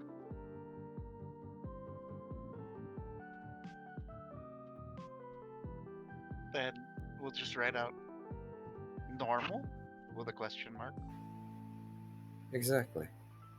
Everything is still functioning as normal. But whoever made this map, either via magic or manually, which There's I no doubt. magic. It's completely devoid of magic. Well, just because something has been made utilizing magic doesn't mean it is magic. No, hold on. Hold on. You're in a magical realm. Yeah, everything here is like magic. Everything has a slight tinge of magic. So if this thing is completely non-magical, that's weird. Yes. Shoal's gonna like shake his head at last and go, no, less. I can see magic in your countertop. This has nothing. What? You mean like the souvenirs we bring back? And he's going to pull out the mask. Even more null. Like the Unravelers, then. I mean, I didn't have detect magic to stare at them. I wouldn't say like that, but it's like it doesn't belong. It looks like if I compare it to everything else with the by detect magic site, it doesn't belong. It is out of place. It's weird. This is where we find out the most horrifying thing about this map. It actually exists. I mean, that sounds about right. Ew, existence. So hey, Era. Last has been around Arabane's palace more than a few times, right? Mm-hmm. Is there anything that would trigger a memory for him about the nature of this object and anything else in the palace he may have seen? You've seen a lot of things in this palace. You've seen a lot of things in the city. You've never seen anything this perfectly organized before. It's meticulous. It is perfect. All the rules are being followed. Everything's precisely measured. This is not a recollection. This is a perfect representation. What were you about to say, Vari? Can I knowledge planes? Sure. Okay. Thinking of a thing that we mentioned briefly, and that's a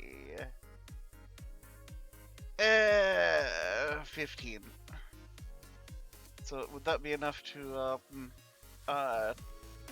think of the concept of axiomites? Vaguely, you probably know of the plane of law. The orderly nature of it. Fret will scribble out This is too orderly. It's like something from the plane of law, I would say, maybe. But I don't know. It might not really, but It's funny. too organized. I would blame the Fae, but it is too organized to be Fae. Yeah, just for your He notes, just looks around the shop. for your notes, Key, you remember that everything is a little bit off always here because these are all memories. And memories aren't perfect. This is.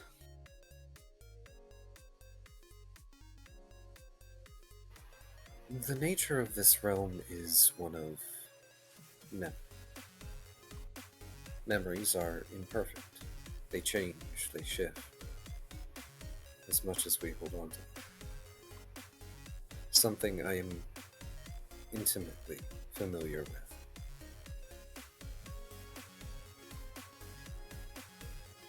So, a perfect representation cannot be a memory. Fred will scribble out. We should go get Dr. Volk. This is above my pay grade. This is above our pay grade. Agreed.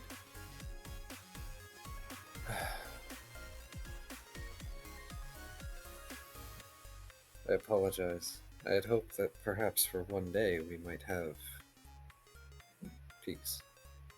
That's funny. It is. First, we have to deal with the delinquents of chaos, and now, potentially, forces of law. Fred will kind of just sigh and slouch a little.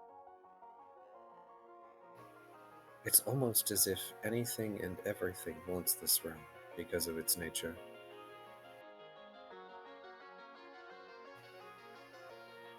Why do you think it needs defending via the cough?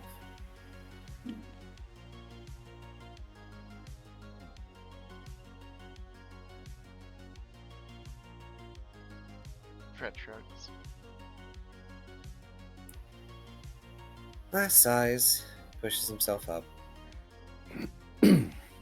Alright. Come along then. Let's go find Volt, and hopefully he won't be covered in viscera. And you go to roll up Here- the map, correct? Era's next Yes. line, you find Volt and he's covered in viscera. Yes, the map is going to be rolled up, and it is going to be stashed safely away in last haversack, and he's going to help Paint stash away the file in their haversack. As you roll up the map, something seems to dislodge and slide right off onto the table. And it reads, "This could be our future last."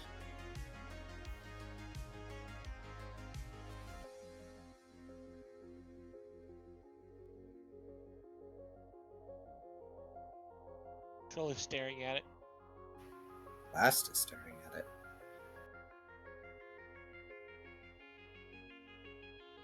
So does it look like a building, a piece of the map? What? Have you ever seen one of those optical illusions where you turn your perspective a little bit and suddenly it says something? Yeah. Or it's an image or something? It was kind of like watching those lines fall off the paper and hit the table and just happen to land in the right orientation. What the fuck? Fred pulls out his sitar and begins playing the first couple chords of the tune of Spark. Shoal is just gonna look up and go, man, I like this map less and less.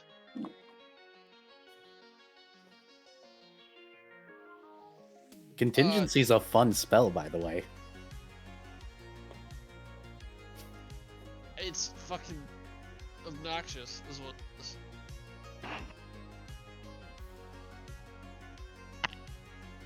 is. Shoal's contingency is he's about to start biting.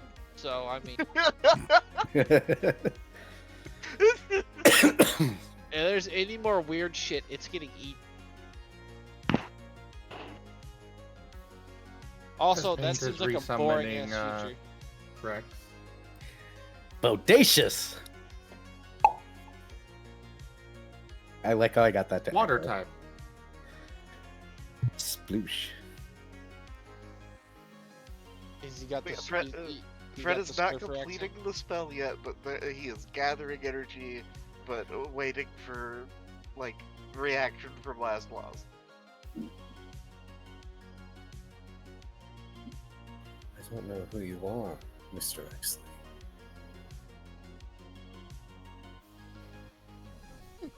But I hope this isn't how you plan to win my support.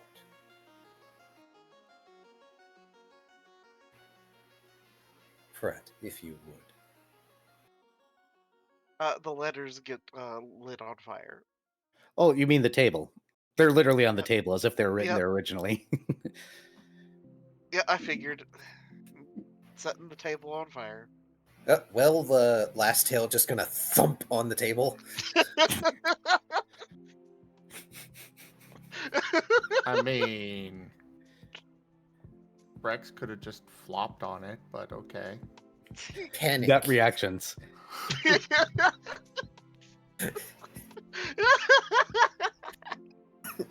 Part of me likes to imagine that he does that and then Rex flops on his tail.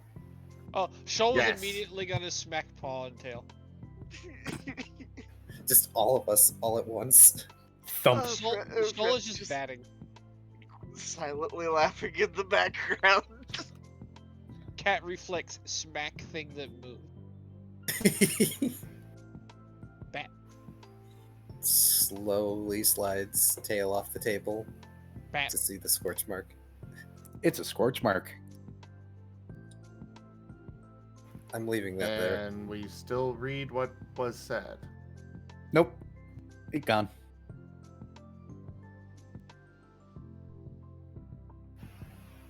Well done. I'm leaving that there. I'm not going to bother with it right now. We're getting Volt. Bat. Still batting last tail. Tail boosts the cat shark. Ah! What do you expect? It's a reflex. Bat. Move. Bat. Move. Bat. Move. Bat. Move. Fret will bonk Shoal on the head. Tackle. Tackling Fret, by the way. Fret, kind of You're getting panic- bowled over. panicked look, holding his sitar up in one hand so it doesn't hit the ground. You started this. I need to quick start dinner. Go for it.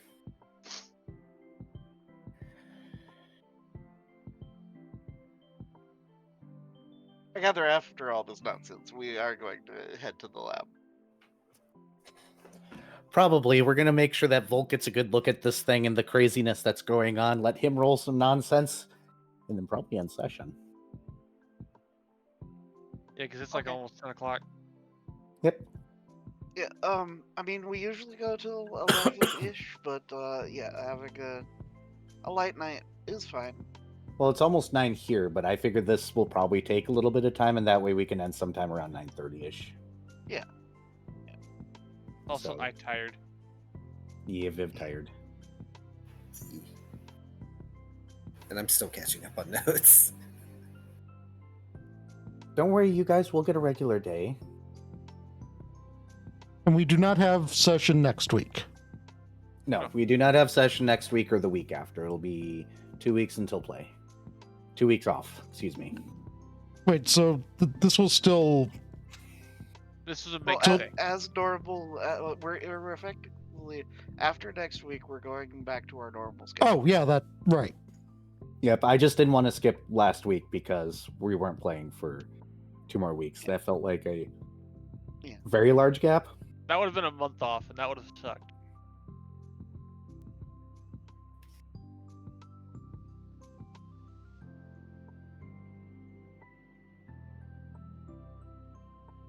Ugh, And I while don't I like to- plan on giving you guys a quiet week, I wanted to get the loose ends tied up, and chat very quickly filled the goals. So Yeah. Oh, how many seals was in the bag, by the way, that Dexley gave me? Oh, 100. Ah, thank you.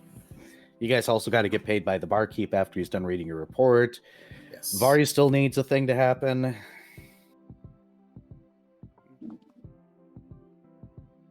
Vari is a thing that happens.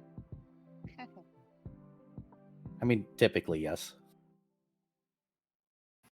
But yeah, good. Just leaving bakery. We're going to retrieve Volt. Vari. Varily. You guys head off to the labs. Of course, the security protocol is as normal. So, Dr. Volt, you're going to get the ping over the speaker. Dr. Volt to the front. Dr. Volt to the front.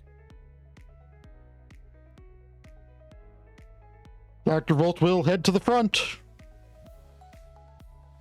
And you guys watch as Dr. Volt comes down the stairs, covered in blood. He will Much have cleaned magic is- up first. You didn't say it. That's why I was Yeah, I like, was like, you did not specify that. Because I can imagine Dr. Volt just turning around and going. No, Dr. Volt actually has something resembling decorum. It definitely resembles it. Dr. Volt will come down surprisingly clean. You see your group of friends already here, which means, oh no. Well, You've what been to this disaster has event. struck this time?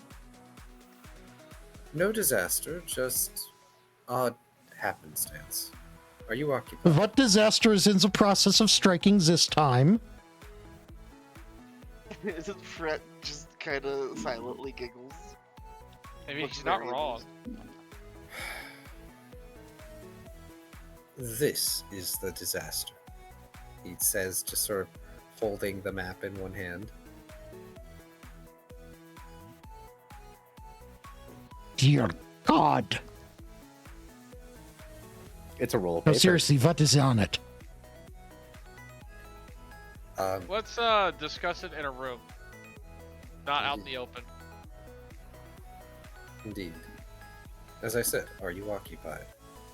Not at the moment.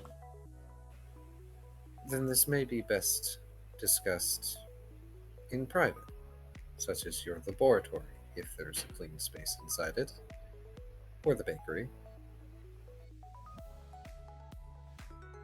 There are conference rooms here that could be of use.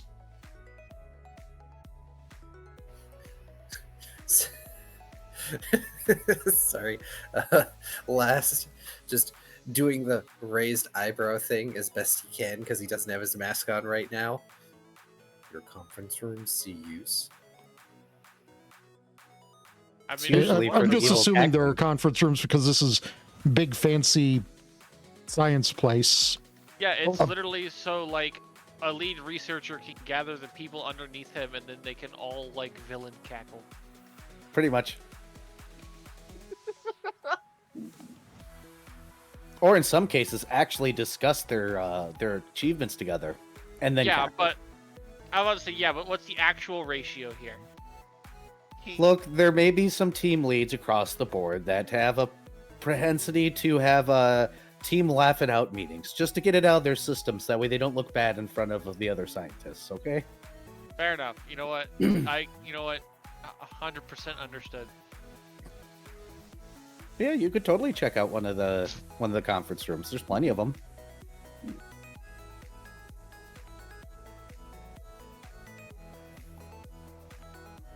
So shall we go to a conference room? Woo! Lead the way, Mr. Volt. Presumably Dr. Volt knows where the fuck that is. You've walked by them before. You've heard the cackling and the presentations and such. So yes. Look, you have to go out for coffee sometimes, man. Dr. You Volt check out leads one of them the to rooms. Go ahead. yeah, Dr. Volt leads them to hopefully find an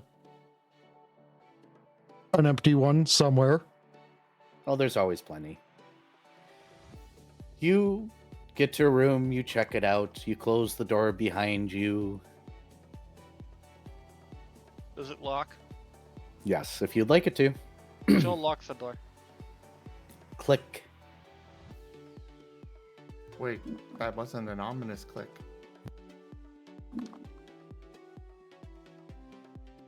Yet.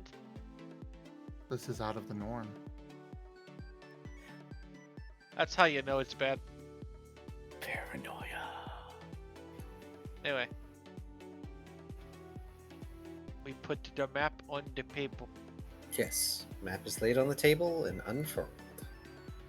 And just as described before, the meticulous map that has excruciating detail and everything's just right. So Volt. I just have to say, I am fully aware that unfurled is a normal word, but my brain knows it only in one context, and now I am singing the Pinky and the Brain theme song. Yes. I mean, there's the other pun that you could have gone with there. That wasn't a pun. You're- Didn't even go for a pun. No, there was an option of that. You're in a room full of furries. Unfurled. Oh, Oh, that's awful. Go to your corner, Eric. Era, Jesus. please understand where this is coming from. Boo.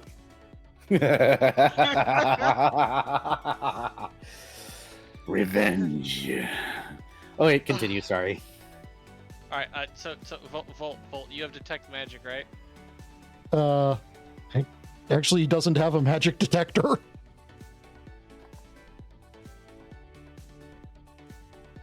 I don't think he So we'll does. just scribble up. Believe us, this is Okay. asterisk, non-magical asterisk. Okay. That would be something he really should buy. It's a level 0 spell. He should Yes. 100% You- have detect. I think he's just never needed it because he's just so good at doing it the, non-magical way. Okay. The hard so way. Everything in Twilight is magical to some extent, except this map. Well, that is concerning to say the least. Also, it is too perfect. That is concerning to say even more. It is too correct of in character. This is in character. She was like, what's the word? No, not liminal. That's how I got here. Non-Euclidean? That one. Like I said, this is Shoal trying to remember the word in character. Oh. So Dr. Volt will probably know non-Euclidean as something when he hears Shoal being like, no, it's not. It's liminal isn't the right word. This is the never-ending hallway.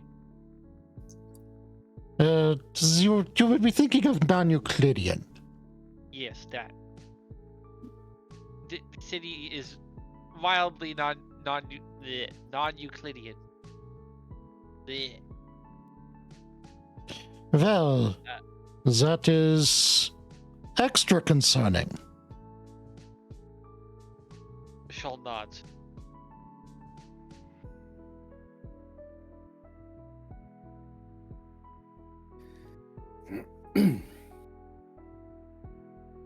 So we have a non-magical map in a place where everything is inherently magical. Or at least has the tinge of magic. And it is perfect and exacting in its specifications, despite that not being possible in this place. Also, it uses Fret's specifically made measurement. Yeah, Fred will gesture emphatically at the legend with the measurement scale. Well, this is just fucked sideways, isn't it? Yes. Fred finger guns at Volt.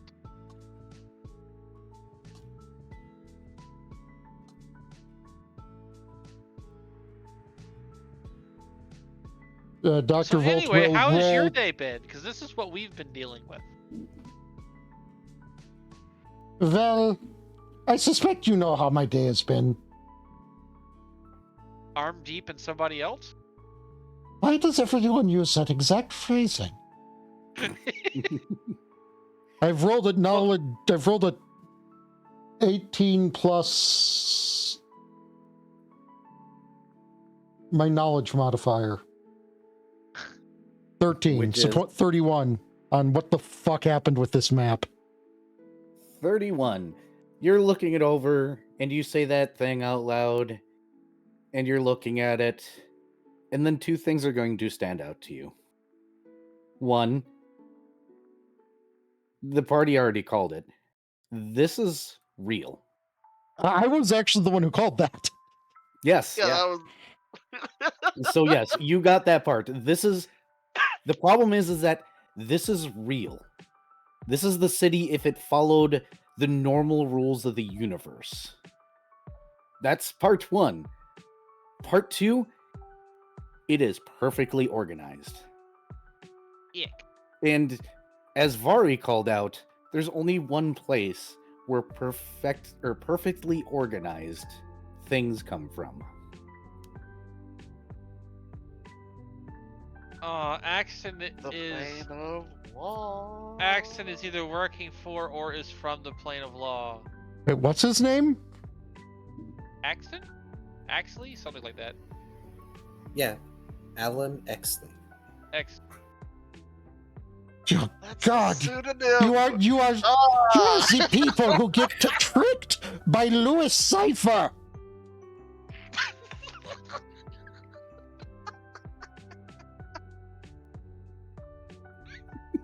I mean, to be fair, Shoal has never interacted with this person.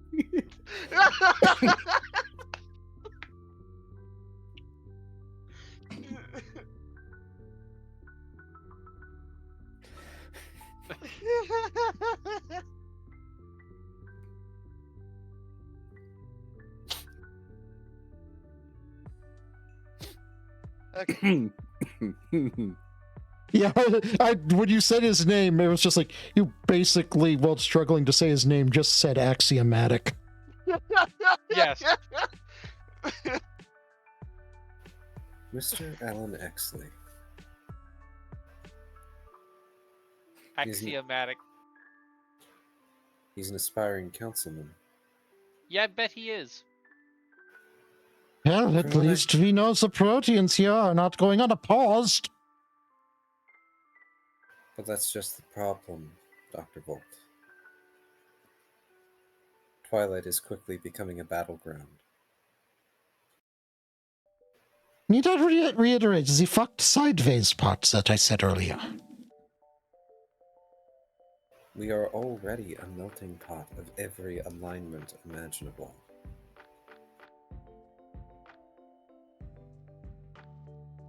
That's kind of how cities work. It is, normally. But imagine the power you might gain if you could convert, quickly, easily, thousands, potentially millions of souls in one go to your alignment. Man, I don't feel like biting that many people though. Fret will scribble out. It could even upset the balance of the whole planescape.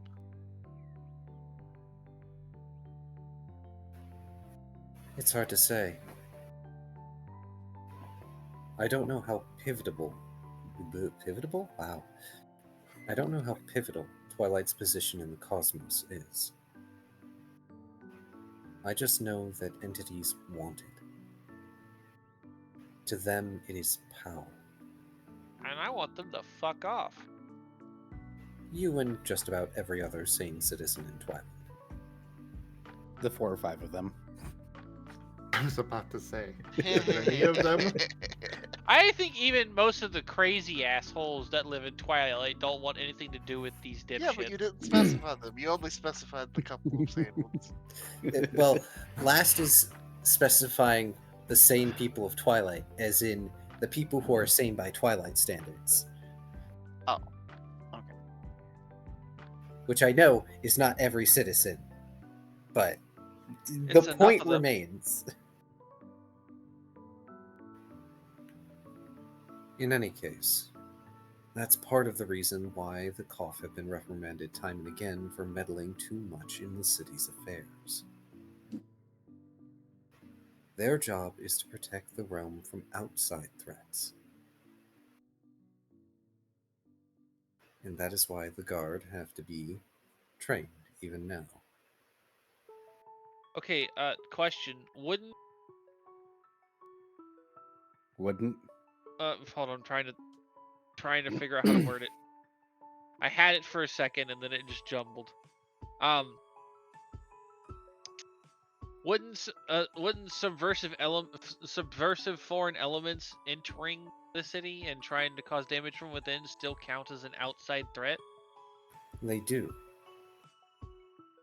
Unfortunately, we are currently in the midst of a problem that has been caused by mortal souls and must be solved by mortal souls. I don't know if I'd call a Protean a mortal soul. It's not. But just because they are influencing the mortal souls into doing things does not mean it is not a problem that is caused and must be solved by us. Just because the problem has escalated does not mean the root cause is not mortal in nature. But it means the Koth should still at least deal with the essentially spies or saboteurs. Ideally, yes. But remember this. On most mortal worlds, deities have mortal agents. So why not here? The difference being that these... I've just had a thought. Era, I need to ask. Instead of blood, do the Koth have sap? Well, probably. Okay, so Step left field. I guess. Why? What's the joke? So, if one of these spies were to try to take a Koth who's on guard out, Oh no! this is chances Team are there would Fortress be 2 joke. spy sapping my sentry. Saw it coming It's a double pun. Sentry. Why do you Sarah, gotta can I hurt please us? have the punishment seat? Can I just fucking die? Can I go back? Can I just fully not exist now? Thanks. Bridge to Oblivion's right there. Bet. This is what my streams are, ladies and gentlemen. You know what Serious though? moments than that. Tiago got his revenge. Okay. What was I Yep. even saying? I don't know. I give up. No, it was, I'm turning my brain off. Bye. Done. it was, you were effectively talking about the Mortal, mortal, agents. agents. Ah, yes, thank you. Yeah. The only difference being that the agents here serve aligned planes. Proteans are creatures of chaos. And then there are the creatures of law. Honestly, it doesn't surprise me that a creature of law would try to approach me. Given my proclivities, I am more likely to side with them over a Protean. And since they've seen that the Proteans had failed at their attempts to try and manipulate me into doing their means, to manipulate us into doing their means, why not an agent of law to try something similar? Because I'm going to fucking eat them. Not without proper evidence, we're not. And no, the map doesn't count.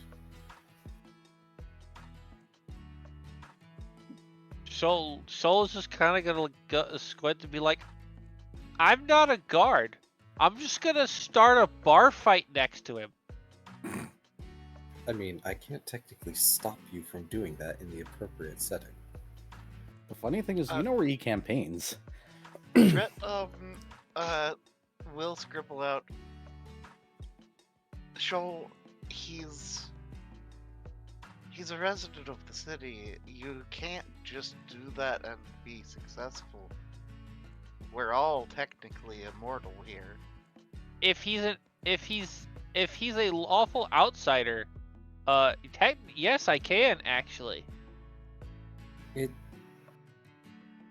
as a Fred resident hasn't of the city, contemplated what. Alan Exley would reform unless you shattered them, in which case you would be held accountable to the laws of the city. Sure. And even Oh. then, an unprovoked attack would leave you to the laws of the city. That sounds like a problem for future Shoal. Remember that I am team leader, and what you do reflects on me. I'll leave a note. Brett has a frowny face. Look, And hey, look, if I'm gonna get in trouble for getting the axiomatic guy, I'm gonna go for the Protean too. which we do not know who they are. That's fine. I'll roll stealth. I'll get there before you get me. Don't worry. For now, it's important that we're all on the same page. We now know that there are agents of law, be they residents or be they outsider. Comforting to know that both law and chaos like to use underhanded and deceptive and manipulative means to get to their own ends. A quaint that they think they're so dissimilar. I need to point out that my page just says bite. I don't think we're on the same page here. Well, maybe not entirely, Shoal. And he's gonna reach over and ruffle Shoal's head. I don't like outsiders. With good reason, I understand. For now, Volt, Yes? you and Fred are the ones who have been working on the measurement system, correct? Fred nods. Then the two of you should be the ones to hold on to the map. Keep it safe, keep it secure, keep it on your person if you must.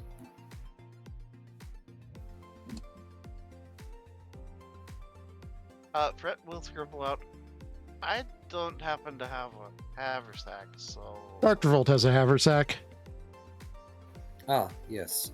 Money should not be an issue, as he just sort of sets out his haversack and opens it, just gesturing to the many gemstones inside.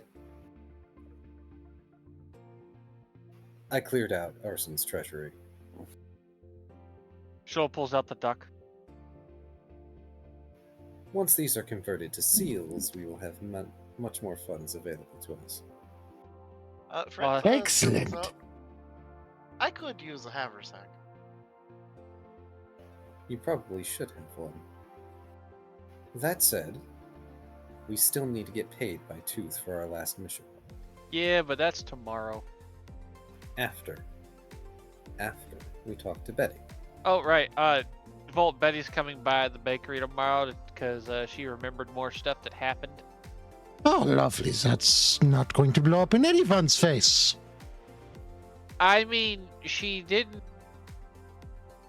smack the shit out of us. She also gave us, a couple of gifts. How good So- was the drugs? At this point, I suspect they've been pretty good, but I think they're weaning her off of them somewhat.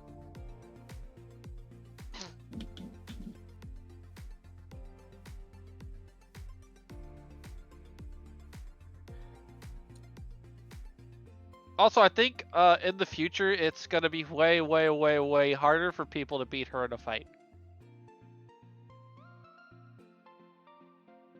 Brett nods in affirmative.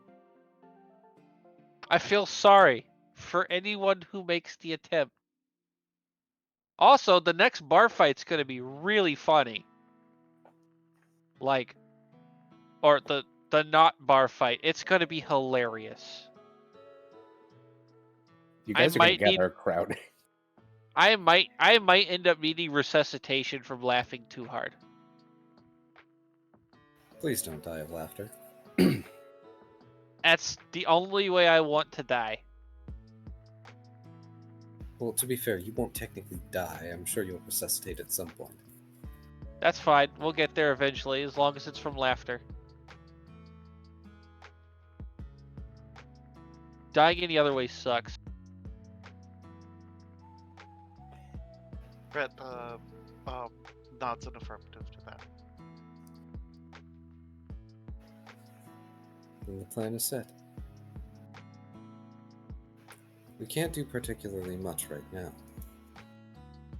And clearly Exley knows that I am aware at this point.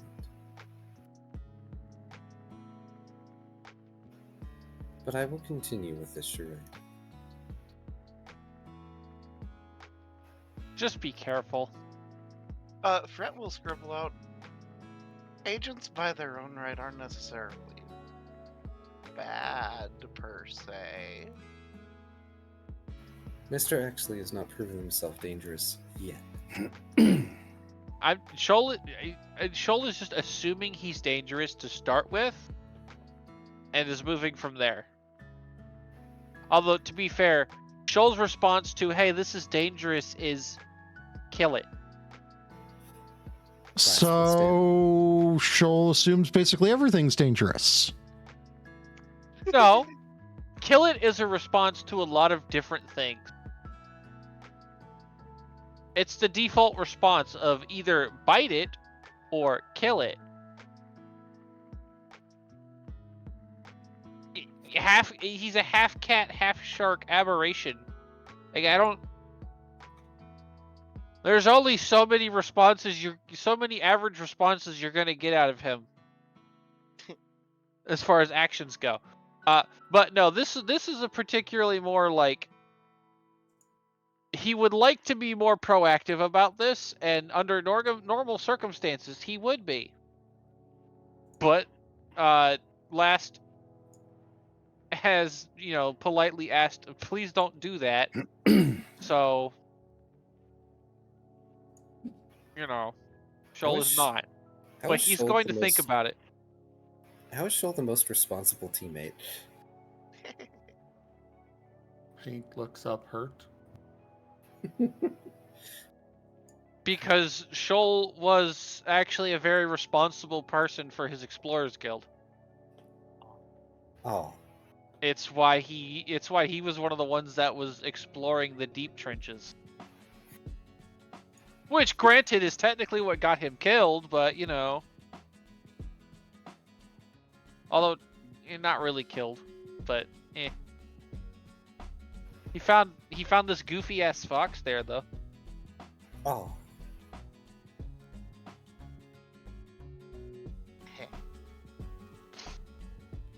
So, with your plans set, or what plans you can have, we're going to go ahead and end session here. Who wishes to flip the table? I volunteer paint. Paint, flip the table. I agree. Oh, Yeah. Paint watched the wow, store. that lagged. Yeah, it did. Paint watched the store and then was given a ball that cannot be chewed. I'm sorry, Pate. Betrayed. Alright, let me find who I want to raid here because reasons. Why not raided in a while? Look, Tanya's life. So, I should point out, agents of law will follow the rules. Technically, Mr. Exley is following the rules. Yeah, but Shoal's not lawful. It's true. But the Yeah, point of but that, okay, so how many people in this party do we have with extensive experience with the Fae? Following the rules is subjective. Correct. It- And you Alright. want to know what what those party members really don't like? The Fae and anything like them. One of them is the Fae. Correct.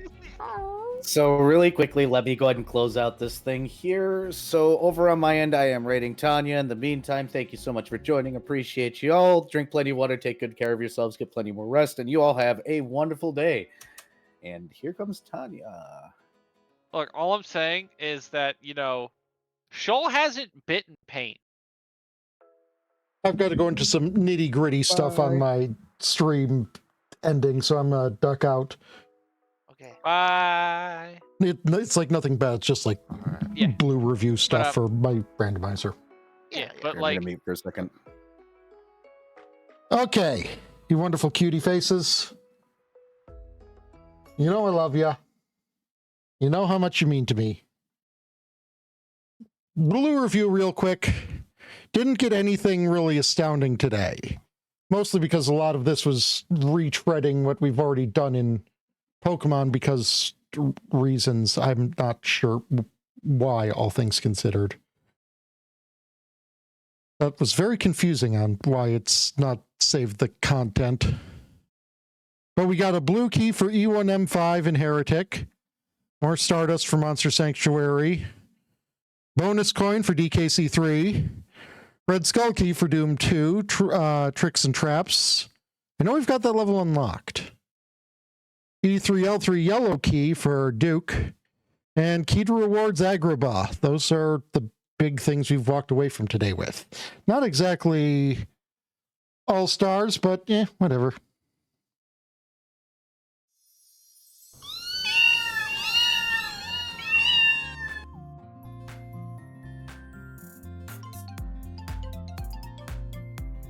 Now, let us see who is on the line.